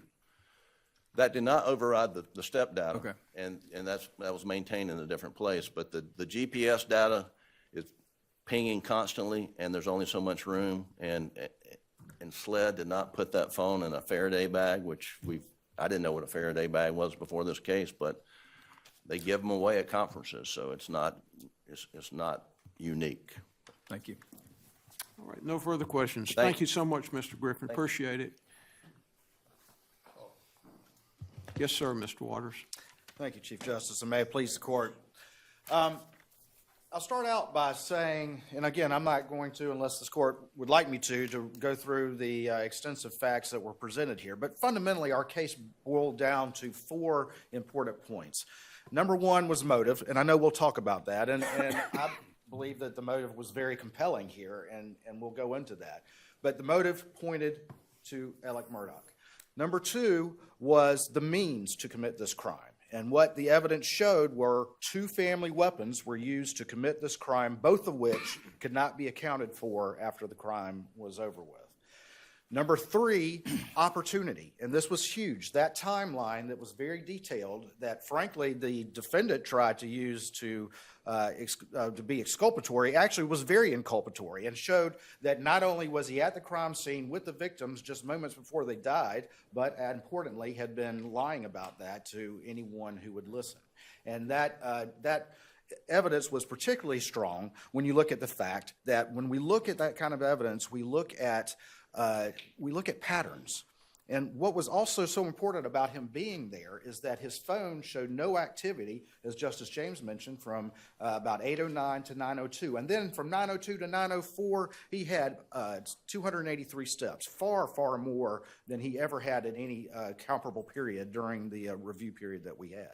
So you had that evidence of opportunity showing that he was the one who had the opportunity to commit these crimes. And then finally, you had multiple acts of guilty consciousness of the various things that he told law enforcement and all the rest of it. So that's classic case. It may have been a long case and put it all together, but it boils down to basic good old how do you determine who did somebody? Motive, means, opportunity, and acts of guilty consciousness. And I think the evidence was very strong with all of that. We started with the cell phone evidence, and I'll go to that as well since that's what counsel started with. And I want to start out by saying, first of all, that this is clearly not preserved. I'm going to talk about that very briefly because, as Chief Justice Kittredge pointed out earlier, this was an old school judge. You got old school lawyers, old school prosecutors, and Judge Newman made it very clear at the beginning of this case what he expected with objections, that they be timely and that they be specific. Okay, so this is not a case where preservation is a gotcha moment. This is a case where the judge was very clear about what he expected with that, and the parties that were trying this case are ones who understood that very well. So I think if there's ever a case to look at error preservation issues we've raised throughout this brief, this is that case to do that. But beyond that, let's look at what happened during the defense case. They called an expert who, Mr. Surgis, who is a former North Carolina deputy who has digital forensic examiner training in Cellbrite and Apple, and he was qualified in cell phone forensics. And while he was on the stand, he used an unidentified iPhone with an unidentified iOS operating system to demonstrate for the jury that just a general motion will cause the raise to wake feature to turn on. And they emphasized that over and over again, that all it took was a gentle motion. Just a gentle motion is all it took. And they did that demonstration on the stand. And so the state, in reply, called a deputy who had extensive training in digital forensic examination, same exact training, who was qualified without objection in the same exact cell phone forensics. And what was more important here was he was here to correct fundamentally what was a misleading statement from the defense examiner, because what he knows, and he knows how these things are programmed, he knows how they work, and the implication that if only a general movement will turn it on, that necessarily a more violent one like slinging it like a Frisbee will turn it on is false, because the phones are designed and programmed, the accelerometer in there are programmed so that while a gentle, normal motion when somebody wants to look at their phone will trigger it, violent motion will not, so that your phone's not constantly coming on when you're jogging or running or doing anything like that. People don't look at their phone like that, okay? And so the phones are designed to do that. So he did the exact same thing that the defense examiner did, except for he did it much better, because first of all, he used the exact same model iPhone. He used a similar iOS version that was used, and he manipulated it multiple times in many different categories. And it was there to ultimately disabuse the notion that if it comes on gently, it necessarily is going to come on when you sling it, because it just doesn't. And that is how iPhones work. And so when he was in cross-examination, and Mr. Griffin did a great job of cross-examining him, and at one point he says, well, I don't know anything about anybody else. Well, maybe that was an inopportune answer, but that's not the end of it, because he went on after that to testify, I have expertise in how cell phones work. I can tell you about the knowledge C databases. I can tell you the ways iPhones, the software is written, what kind of code it's written on, and I can tell you how data is stored on it and the program that's involved in it, the programming that's involved in it. And frankly, his testimony proves the point, because he made sure that the jury understood that just because a gentle raised awake, a general motion will trigger the raised awake, doesn't mean that a violent motion will do that. In fact, it's more likely that it won't, and the phones are designed specifically to do that. That is an expertise that is beyond the knowledge of the average person. And again, this is not one, I think, as we talked about before, where you need to apply the counsel factors and all the rest of it. When you're talking about sort of an experiential type of testimony, the ultimate test is reliability. And he had the same exact qualifications, the same background, and was qualified in the same manner. But his testimony was sometimes it does, sometimes it doesn't. That's correct. And that's the reality of how it works. Because again, these things are programmed to react to different types of inputs, and it's not an absolute guarantee. But the point that was important about that was that just because a gentle motion might turn it on doesn't mean that a violent one would. In fact, it's more likely that it won't, because the phones are programmed to do that, and like throwing it like a Frisbee. This is probably not relevant to much, but why this phone being taken from the scene, and why not Paul's? Why not just leave hers there too? Well, that's very interesting. Was there any, I know, is there evidence, I think there's evidence that it was raised to wake at some point and put back down. Yes. So that was at 9:02, 9:04, something like that? Correct. So the evidence, if you look at that timeline, and I could go into it in great detail, but what the evidence showed and what the reasonable inferences from it was, number one, Alec had Maggie's passcode. He did not have Paul's passcode. You might need to stick closer to the mic. I apologize.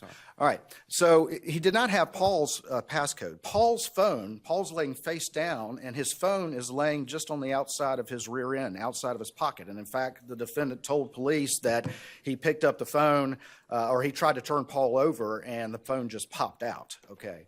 But what's interesting about that is what's so crucial about the time of death and the forensic timeline, as we called it, establishing that time of death, is that Paul was actively in a conversation with his buddy, Rogan Gibson, and that's who the kennel video was for.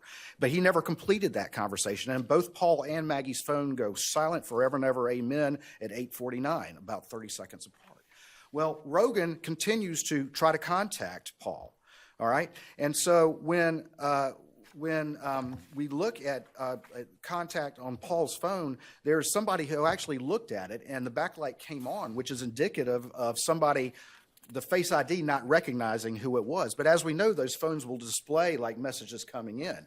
And very interestingly, Alex Murdaugh, in the wake of the brutal murders of his wife and son, yeah, he calls his brother, but then before he starts calling all these other family members, he's blowing up Rogan Gibson's phone. Okay? So the inference is that he saw that, he can't get into Paul's phone, but he's concerned about Rogan. The other inference is that he takes Maggie's phone with him because we see steps on her phone, and we also see activity of the orientation changing, and that orientation will only be logged if the backlight is on. And so when he gets back to the house, that's all of a sudden when his phone comes alive. From 9:02 to 9:06, there are 283 steps, but at the same time, we're seeing orientation changes, and he is calling Maggie's phone.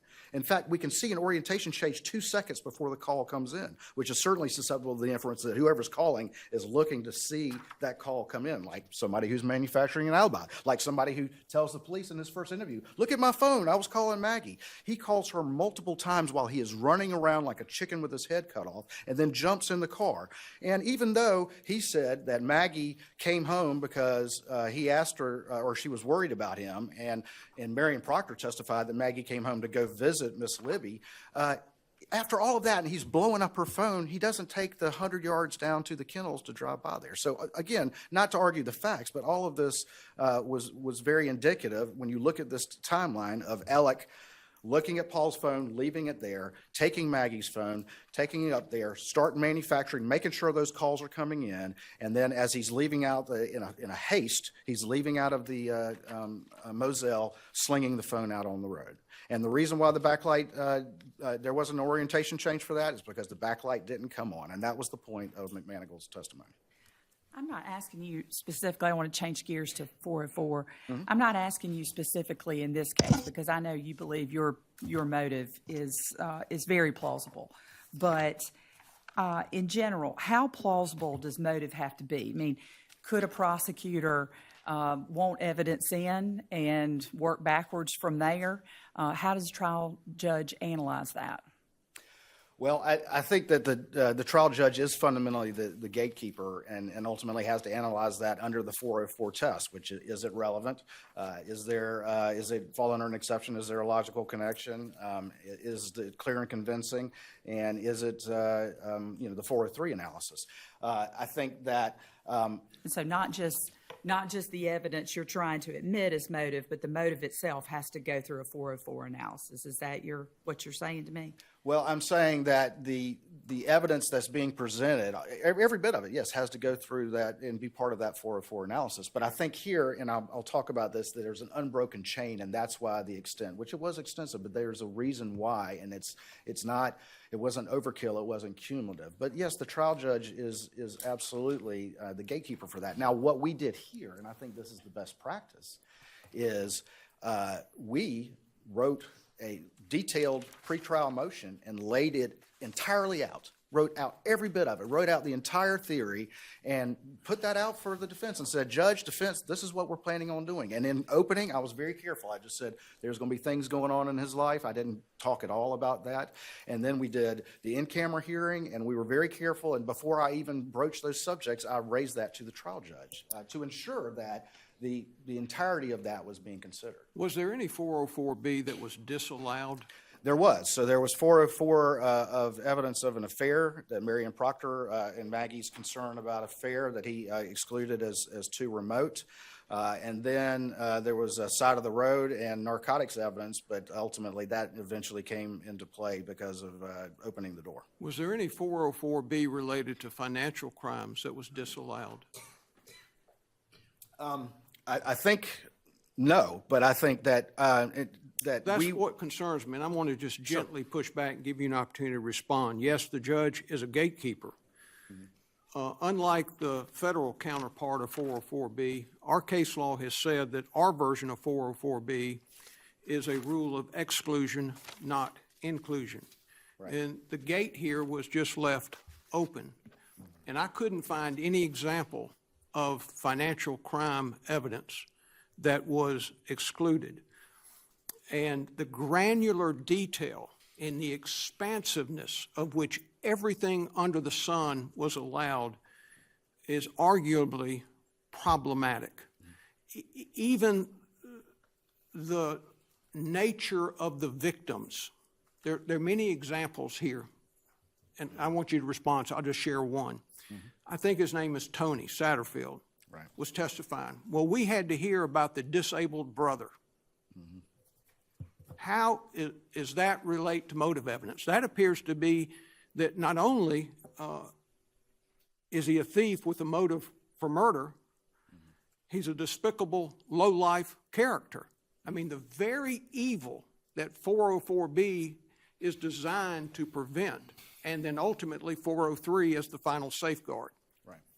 Well, first of all, I'll say that this was never argued nor presented as propensity evidence, and frankly, this court has recognized, and other courts have recognized, that the less likelihood of propensity when there's a vast difference between the type of 404 crime and the crime it issued. You know, once a stealing white-collar lawyer, always a wife and son murderer. That's never was the inference and all the rest of it. Satterfield was independently relevant, and we streamlined this inquiry intentionally, and the defense made their general objection to the 404, but never did, once we kind of crossed through that door. We presented all of that in camera, never made any specific, like, you know, limit this part, limit that part. We tried to streamline it all. The only reason Satterfield was a witness who testified specifically was because Satterfield was one of the factors in the gathering storm. Satterfield, of course, there had testified that Appellant had reached out to him and that he had reached out to Appellant in the months leading up to the murders, I think even in June of 2021, asking about the case and about the settlement. And Alec, of course, is lying to him and saying, yeah, I'm still working on the case, I'm still going. But the reality is that he stole almost $3.4 million and had spent it 2 years ago. But what did one of the Satterfield children's status as mentally disabled have to do with any of that? Well, I think the point of that was just sort of the background of how Alec had interacted with them and how this was a family that was close to him. Did the fact that the young man was disabled add to the fact that he stole? I think what it added to, again, was we had a witness who was testifying for independent purposes, and that was just a background fact of the pressures on Alec, because he had taken this family under his wing, a family who had one individual that he had told, I'm going to help you, I'm going to take care of you, one of whom had special needs. He had spent all of that money. They're asking questions about it. The sympathy directed toward the victims of the crime is not related to the motive. If he's a thief, and that was the motive for doing it, this extraneous information that tugs at your heartstrings is not related to that. And like when I asked you the question earlier, you responded by immediately segueing back to the financial crime itself. Right. Not this extraneous stuff of every granular detail Yes, sir. of his acts of theft. Right. And I will just say, in putting that in, that was just, we had a witness testifying. That was part of the background information that witness testified to. And that, again, it was part of his interactions with this family that was part of the pressures, one of a myriad of factors that were all coming to a head in June of 2021. If you had condensed your theory of motive, Right. the whole gathering storm thing, down to the essentials and left out all the stuff that the Chief Justice and Justice James were talking about. In my view, you could have done that in about an hour and a half or 2 hours. You took 12 and a half hours to do it. So then you're taking that condensed version, you're presenting it to the judge to try to establish a logical connection. This is following up on something Justice Verdon asked, and also asked the same question of Jim Griffin. Right. What is the level of inquiry that the trial judge goes into to kind of get to the legitimacy of the theory of motive? Obviously, the jury would be the ultimate decision maker on that, but to what extent should the trial judge question whether it's a valid and legitimate theory of motive? Well, I think that the words of the logical connection are there, and I think that as far as the trial and the clear and convincing nature of the evidence, but I think as long as it is a passable theory of motive and that motive is logically connected to the underlying crime, then ultimately, as you say, it's for the in all the cases that I think we've looked at this logical connection question, it's been either easy, yes, there's a logical connection, or easy, no, there's not one. Right. Here, it's not easy. It's debatable, right? Your Honor, I would say, and if you'll permit me, I'll go through why these are all connected and why this is a unique situation, and it demands, it's a complicated situation, and I would submit demands a complicated analysis of the law. It's not the typical case where you have a one-off crime, a few hours. It's not Adams, right, where it's an armed robbery just a couple hours before and they're smoking crack and that sort of thing. This is a long, unbroken chain. And, Your Honor, you can't understand the boiling point, which was crucial to the state's motive. And I always say motive is not an element, but it's the only element. And particularly in a case like this, where it's the murder of a wife and son, it is what everyone wants to know. And there's no disconnect between someone having a financial motive for a crime. I mean, it's in the movies, it's in Fargo, it's in I hadn't seen Fargo. Get to the point. All right, yes, sir. All right, but I'm just saying this is in a number of movies. But let's look at why this is all unconnected. First of all, it's all interconnected, despite how temporal the temporal time period, because what's relevant to motive is what is in the appellant's mind, okay, and what he knows is potentially going to be and is about to be exposed. And that's all of it. And frankly, it eventually was. So what is relevant is not, well, it was just yesterday or it was last week or it was a year ago. What is relevant is what does he know all is about to come out? And that's a decade of him constantly staying one step ahead of the game through one theft as another. And that brings up the second point, that this is all interconnected. It's an unbroken chain, and you can't truly understand, in what is crucial, motive, you can't truly understand the boiling point if you don't understand the slow burn leading up to that, okay? And the defense put motive in issue as right. Their biggest thing was, frankly, character evidence of he's father of the year. There's no way he could have done this. So this, in the case law, says that where motive is a central issue like that, that there is a wider scope. But let's talk about it's interconnected. The jury could not understand the full weight of the pressures if they didn't understand that entire criminal and financial history. You can't understand the need for it without understanding the lifestyle, the bad real estate deals, the maxed out loans. You can't understand the Badger theft of over $1 million if you don't understand that they had, with his bank co-conspirator, had stolen $1 million from the Plier loans, and that had to be accounted for. You can't understand the need for fake forge and why he did that if you don't understand the complications of having to steal that $1 million. I think all of that is completely accurate. Mm-hmm. The disconnect that the defense is getting at and that I'm trying to ask you about occurs when he takes the what the judge called some sort of urgency. He had a nice phrase he used when he was ruling on it. How do you get from that to murdering your wife and son? That's the disconnect that the defense is focusing on. They're not focused on the disconnect between forge and stealing money. That everybody understands that. And my question is, when analyzing that disconnect, what's the point of law? What's the rule of law that we look at, that the trial judge looks at? Mm-hmm. Well, again, I think that the trial judge makes that determination of whether there's a logical connection and whether or not the evidence is clear and convincing. And I understand that under South Carolina there is a gatekeeping function that is there, but I think that as long as that Let me throw out a couple of examples and I'm going to leave this alone. Mm-hmm. Obviously, you think there's a logical connection. Is that enough for the trial judge? Or does the trial judge have to decide for him or herself whether there's a logical connection? Or does the trial judge have to look at whether there's a reasonable possibility that the jury might find there's a logical connection? I would assert that the trial judge should look to whether or not that is a reasonable inference from the evidence. And if it's a reasonable inference, and then it should go to the jury. I mean, that's what we do with all sorts of evidence, is determine whether or not there's a reasonable inference from this evidence. And if so, reasonable inferences are for the jury. Can I follow up on that? Yes, sir. I think Justice Few wrote State versus Perry, and I wrote 3/5 of it. Yeah, it helps the Forrest Gump and me understand it. Mm-hmm. This 404B evidence. I am also struggling with the logical connection. Your brief is excellent, phenomenally done, but you say in the brief on page 87 that according to Perry, relevant is defined as evidence having a tendency to make the existence of any fact that is of consequence to the determination of the action more probable or less probable, so forth and so on. You emphasize the word any. And what I fear is if we get on that train and emphasize the word any, that allows speculation to enter the room. Help me out with that, because I would accept, you emphasize in your brief, boat wreck, boat wreck, boat wreck. That's all Alex Murdaugh wanted to talk about when he was on video.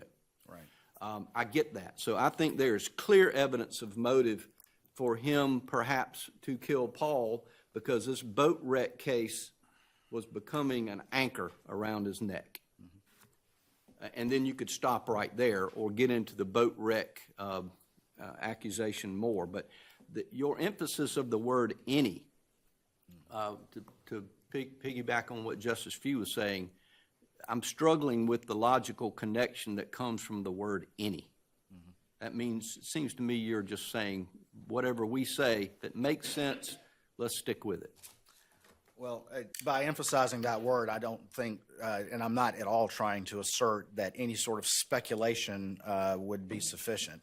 What I am saying is, again, the words logical connection. And I think that if it is a reasonable inference, as I just said, I'm not saying that the trial court should just entertain any speculation or any sort of fanciful thing that they come up with. I would, though, encourage y'all, though, to look, not only at the brief, but look at the filing that we did beforehand, and look at the PowerPoints and look at the closing argument. That this is not just a speculative motive. This all ties together, and I had a whole series of how I could go through all of that, I think there's about 10 factors of all things that were all coming to a head, all of that gathering storm that were coming ahead to that day. And that ultimately this, if you're looking at the validity of this, it actually worked. It actually worked, because when all of this happened, Paul, who you just mentioned, had become that liability. Well, Maggie was too, okay? Her name was on Edisto. Her name was on Moselle. And he was at the end of his rope and unable to move like he needed to move financially, and out of options. He had burned through $792,000 in less than 2 months. And all of these things were coming to a head. But when this happened, everything changed. All of a sudden, he was the center of attention. All of a sudden, the sympathy factor kicked in. All the inquiries stopped, and the boat hearing stopped. The plaintiff in the boat hearing said, this has totally changed the balance of my case. And what did he set about doing? There was testimony that he wasn't overly concerned about Buster's security. He wasn't overly concerned about going after the real colors. But you know what he did do? He fixed the glitch. He fixed the glitch so that his lawyer friend would send back or at least send an email saying all the money's here, and put that to bed. So if we're looking for that logical connection, whatever standard is applied, this is not speculative. I understand that it can be hard to accept that. Why would somebody do this? But that's precisely why this motive evidence was so probative and so important. And even though this is a unique case and a unique, maybe lifetime set of facts that will never be seen again, that's all the more reason why this needed to be admitted, and for the jury to fully understand this unique individual from a unique background and a unique set of family circumstances and a unique lifestyle and a unique history that all was about to come unraveled. And that was more important to him than anything, and that when this action took place, not only did 2 of his liabilities go away, but all of those hounds at the gate went away as well. And if it wasn't for a check falling out of a file a few months later, it might have worked. It worked for a couple of months. I got one more question to go back. What does it mean when something's not on his extraction? It means that, the inference from that is that the user or someone deleted it. Thank you. I want to ask a question about tool mark. Sure. Justice Few has a question, sir. Yeah, I want to flip over to talk about the tool mark testimony by Mr. Greer.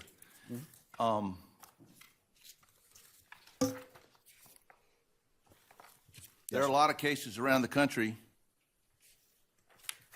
that have held that this idea of examining shell casings for tool marks is a valid method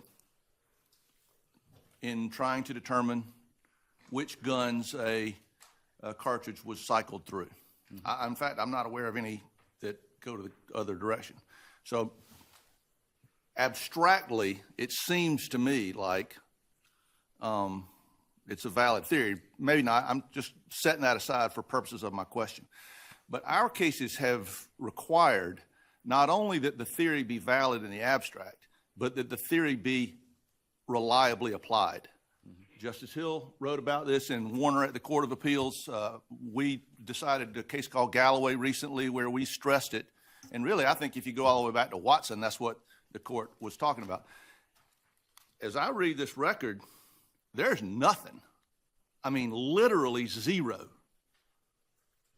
about how Paul Greer used the method. He says he used it, but he didn't say I found 4 different individual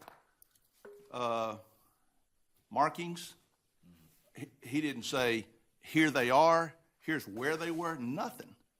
And the thing that really troubles me about that is during the cross-examination by Mr. Griffin, I think this was in front of the jury, Mr. Griffin says, isn't your opinion in this case about the shell cartridges being fired from the same 300 blackout, isn't that based upon your presumption that each 300 blackout manufactured in the world makes unique tool marks when it cycles a bullet and ejects it?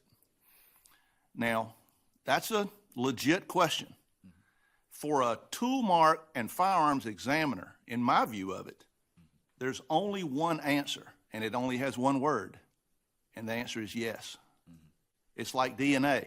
If DNA is not different in every individual, then the fact that DNA, it would be of no use to anybody.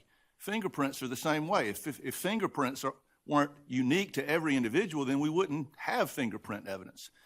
We also don't have tool mark analysis of cycled gun cartridges unless each gun makes a unique individual mark, right? Yes, sir. So when you don't tell the jury anything about how Greer applied the method, and Greer mistakenly fails to discuss the central theory of the whole method, how have you demonstrated to the judge that the theory was validly and reliably applied in this case to these facts? Yes, sir. Well, I think as we look at the specifics of the testimony, and I would start with, I think with this issue and frankly the TARP issue and the cell phone issue, that these are questions that go to weight, not admissibility. And I understand what you're saying. What Judge Hill said in Warner or what this court said in Galloway, Right. that's not the law. Right. Well, ultimately, I think that in this particular instance, if you look at the entirety of his testimony, he went through the acceptance generally of this for over 100 years. He went through the SLED procedures. He went through the acceptance and peer review in journals and the quality control procedures, the blind review. So while there may not have been a more specific explanation of that, the general discussion of the applicability and the reliability of the science was clearly in this record. And on top of that, I will also point to this that was in the record that shows that reliability. There's 2 things. Number 1 is that the examiner was able to distinguish between the cases around Maggie's body and the cases outside the gunroom door and the cases across the street and say that those were all cycled from the same weapon, but was able to distinguish those from matching it to the one blackout that was recovered. Okay, and so that distinguishing right there shows an inherent reliability to the science. And on top of that, then another blind examiner came up with that same conclusion. So that ability that was in the record to separate the wheat from the chaff answers the question, even if it wasn't explicitly answered, as Your Honor points out. Thank you for your answer. All right. Mr. Waters, thank you so much. Appreciate your argument, sir. Right. Thank you, Chief Justice and the court. Mr. Barber, you're going to handle a reply.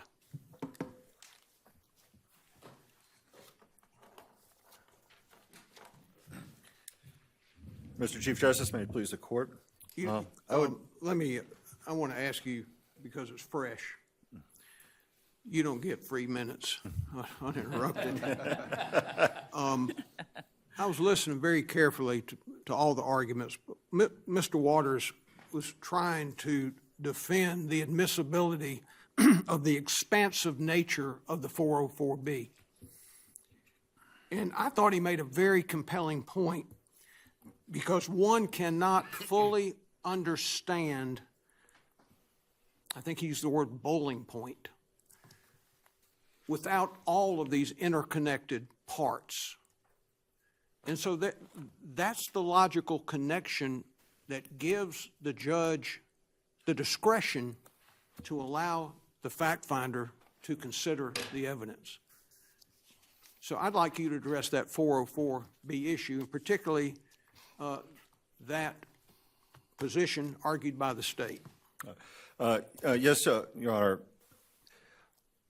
I thought that the strongest point, really counter to that, was look at what was actually admitted. We had the victim impact testimony from the financial crimes, which I think the questions made clear have no connection. What did they connect to?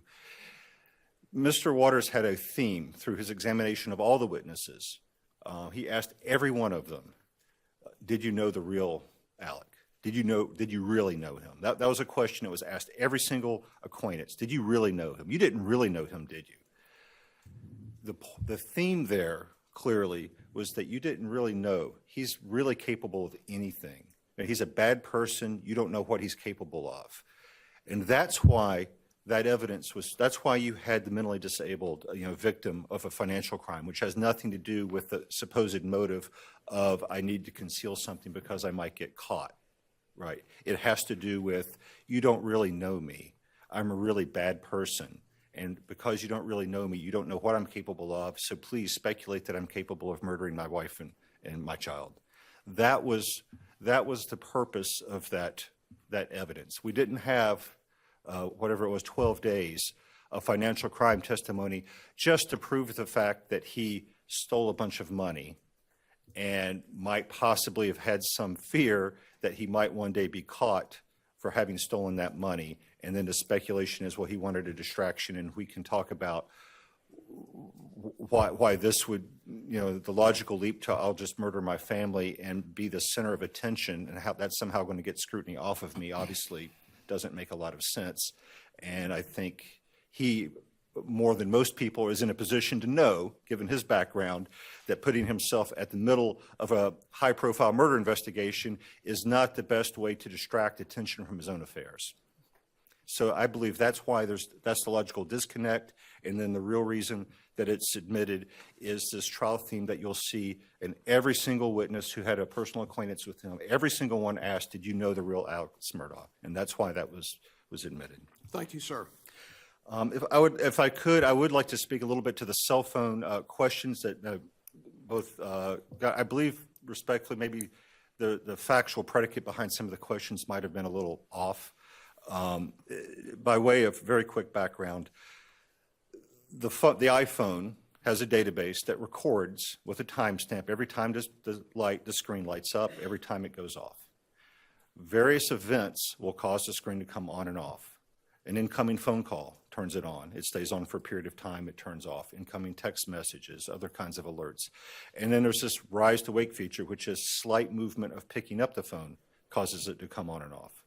Now, there's an entirely separate feature called an orientation change, which is it moves a different way enough to rotate the screen. We've all seen from portrait to landscape. And that only happens if the screen's already lit. The importance of all this is Maggie's phone screen was lit continuously from about 9:02 to almost 9:07 p.m., right? So it's lit that whole time. It did not just suddenly light up at 9:06 and 12 seconds. At 9:06 and 12 seconds, what happened was the final orientation change, which was a process that took 8 seconds and ended at 9:06 and 20 seconds, right? And at that time, at that exact time, there was an incoming call from Alex Murdaugh, right? So it's rotating. Someone's rotating it while he's calling the phone. Her phone was lit up that whole first 5-6 minutes because he was called her phone, I believe, 3 times, texted 1 time. It stays on for a minute after. That's why it stayed on the whole time. So it could have, if the issue is with the screen lit, it was lit at 9:04, 9:05, 9:06. So if throwing it out of the moving car causes the screen to light up, it could have been thrown out at any of those times. But it goes off before 9:08 and 20 seconds, which is when we now know, drove by the point where it was recovered. So the screen is off that whole time. It doesn't come on again until there's another call, 20 minutes later, right? So it's dark the whole time he passes it. So the issue is... This is all directed at my questioning Mr. Griffin about the importance of the expert, of the testimony, the evidence. Yes, Your Honor, absolutely. Your answer is that it's important if the murder occurred between 9:02 and 9:07. Why is it important if the murder occurred after 9:08? Your Honor, it's not when the murder occurred. It's when, after the murders, when a phone is thrown to the side of the road. Right, but the phone wouldn't have been thrown to the side of the road before the murder.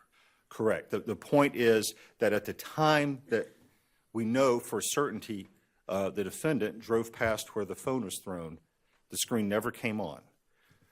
There's a long period of time before that when the screen is on continuously. You make a great point. If all this occurred before 9:07, then my questions to Mr. Griffith were, as you pointed out, factually flawed.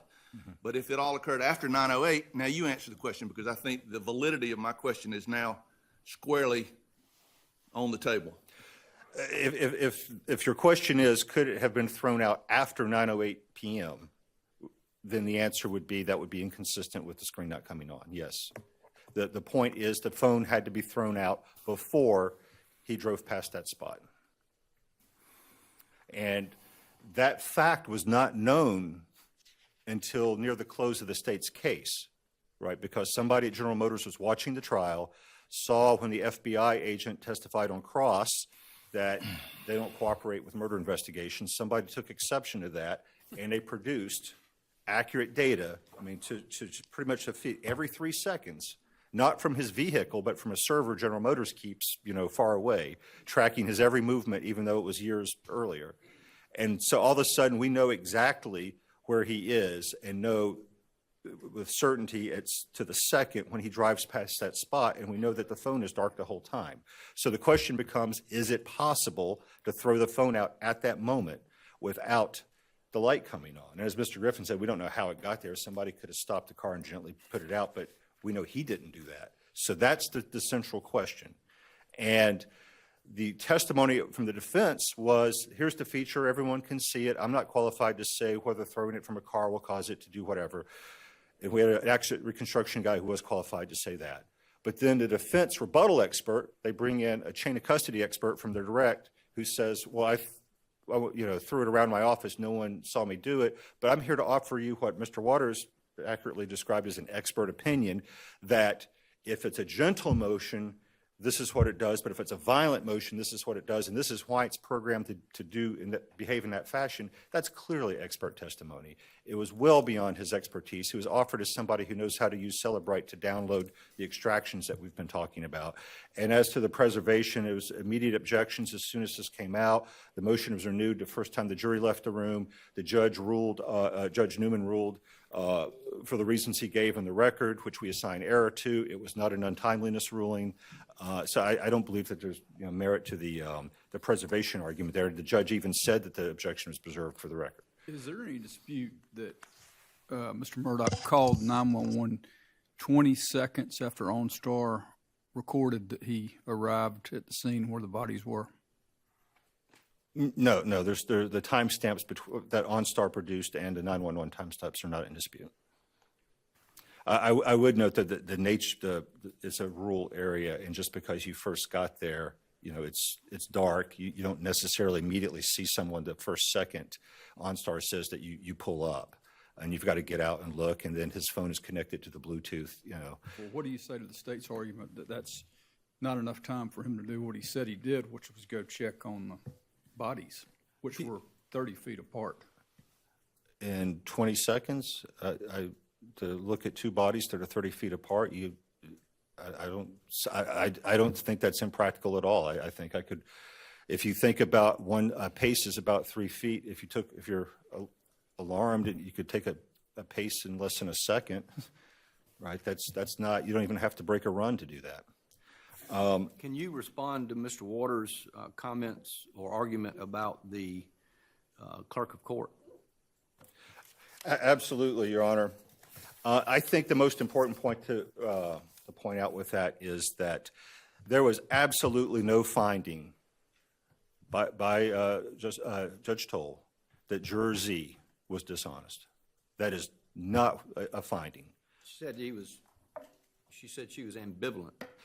Your Honor, she said that only as to her response to the question forbidden by 606B about the influence this had on her deliberations in the deliberation room. She said she was ambivalent whether it was that or pressure from other jurors during deliberations. There was no question of her credibility when she was recounting what Clerk Hill said to her before deliberations began. None. The only evidence presented at that hearing, the only evidence contradicting anything Juror Z said or the alternate said or that was proffered by the egg juror in affidavit, the only evidence whatsoever was the testimony of Clerk of Court Becky Hill. It was not credible at the time, and it turns out that Judge Toll, was good at judging credibility because it has since come out that she perjured herself at that hearing when testifying about a different issue, but about her conduct at the trial. So she was the testimony of a perjurer at that hearing, admitted perjurer, is the only evidence contradicting the statements, the sworn statements from Juror Z, from the alternate juror, from the sworn affidavit of the egg juror. So our position would be that it is would be wholly unsupported by the record to credit that denial from Clerk Hill over all the other evidence in the record. That would, if that finding were made, which the state argues was implicitly made, certainly wasn't explicitly made, that would be an abuse of discretion. However, we argue that that wasn't implicitly made because Judge Toll didn't reach these sort of almost nitpicking, was this said versus that said. She found that her word exactly was improper. Improper comments were made to the jury. She found that it was a deliberate attempt to influence the jury, that she had a book deal. That was all found. But it didn't matter whether it was this comment or that because her decision was controlled by an error of law, which was essentially that the defense had the burden to show some sort of but-for causation to the verdict. It didn't matter because it didn't affect the verdict. Whatever was said was improper, but the verdict would have been the same no matter what. That's the written order. And that is the error of law because the prejudice, which has to be shown, is the prejudice to the fair trial, which is that these things were said to the jurors, right? That's the bias, right? This was said to the juror. That's the bias. We've shown the prejudice when we've shown that it's been said to the juror because now we don't have an impartial jury. There's no need to show the effect of the bias on the verdict. But he says the comments were fleeting and innocuous. And Judge Toll said limited in subject and not overt as to opinion.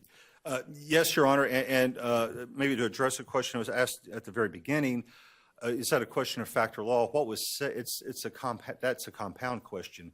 What was said is a question of fact. Characterizing it as an application of law to fact is a mixed question. To the extent you have to disaggregate it and say, well, what was said? Again, the only evidence in the record, right? Unless you were to accept the found to be not credible testimony of Clerk Hill, who's also perjured herself, the only evidence in the record is that those don't believe the defense was said. Don't be fooled by the defense. That's the evidence in the record.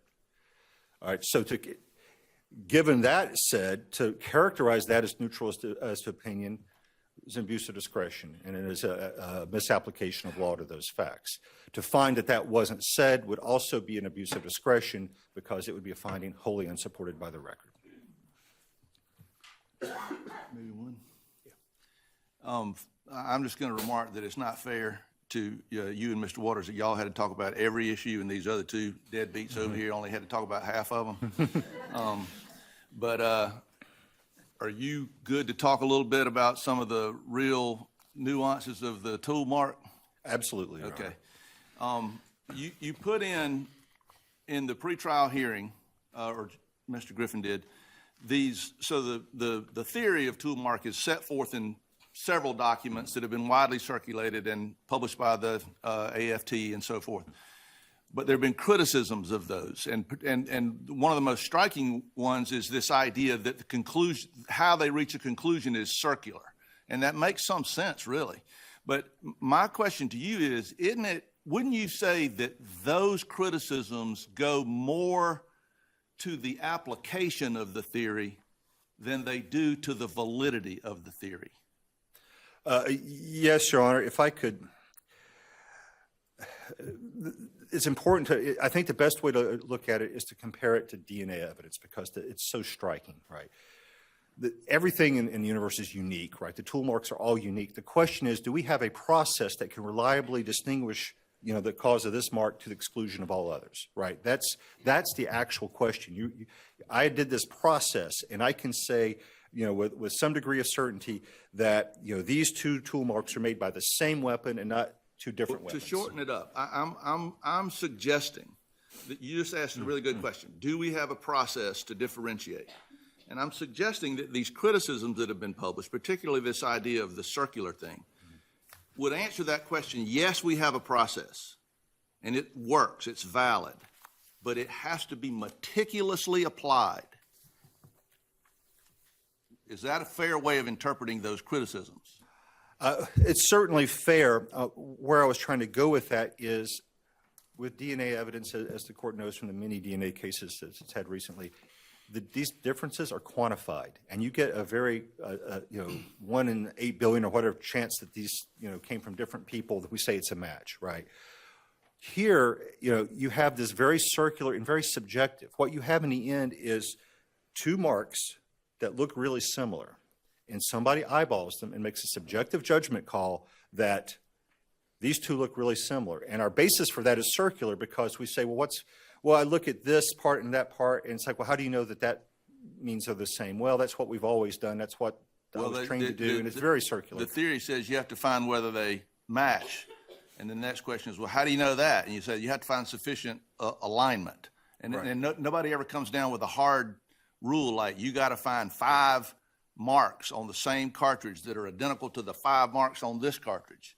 Whereas with DNA, particularly with the ideas like touch DNA, you have the expert saying, I was able to identify 8 pairs of chromosomes, and they match to what was at the crime scene, or that to what we found from the defendant, and that gives a 1 in 1 million chance that it is somebody else. And to do anything like that with tool mark, you would have to quantify the similarity and differences of the tool marks. And that's what I'm getting at, is all of that goes to the application of the theory, I think, not to the abstract validity of the theory. Absolutely, and there could be a day that with computers or AI that you can quantify and do something differently. But right now, having somebody eyeball it and say they look pretty similar to me, I think they're the same, that's not a reliable application of the theory. It's totally subjective. It's not quantified in any way, and it's certainly not something that could be subject to any sort of I wasn't trying to get you to concede that the theory is valid. I was really just trying to focus in on the importance of an explanation of how the theory is applied in an individual case. Thank you. No further questions? Hearing no other questions, Mr. Barber, thank you so much. And Thank you, Your Honor. on behalf of the entire court, I want to commend excellent counsel on both sides. Thorough, detailed briefs, very helpful to the court and its staff. That is combined with arguments that reflected a commendable command of this lengthy and complex record, together with applicable law.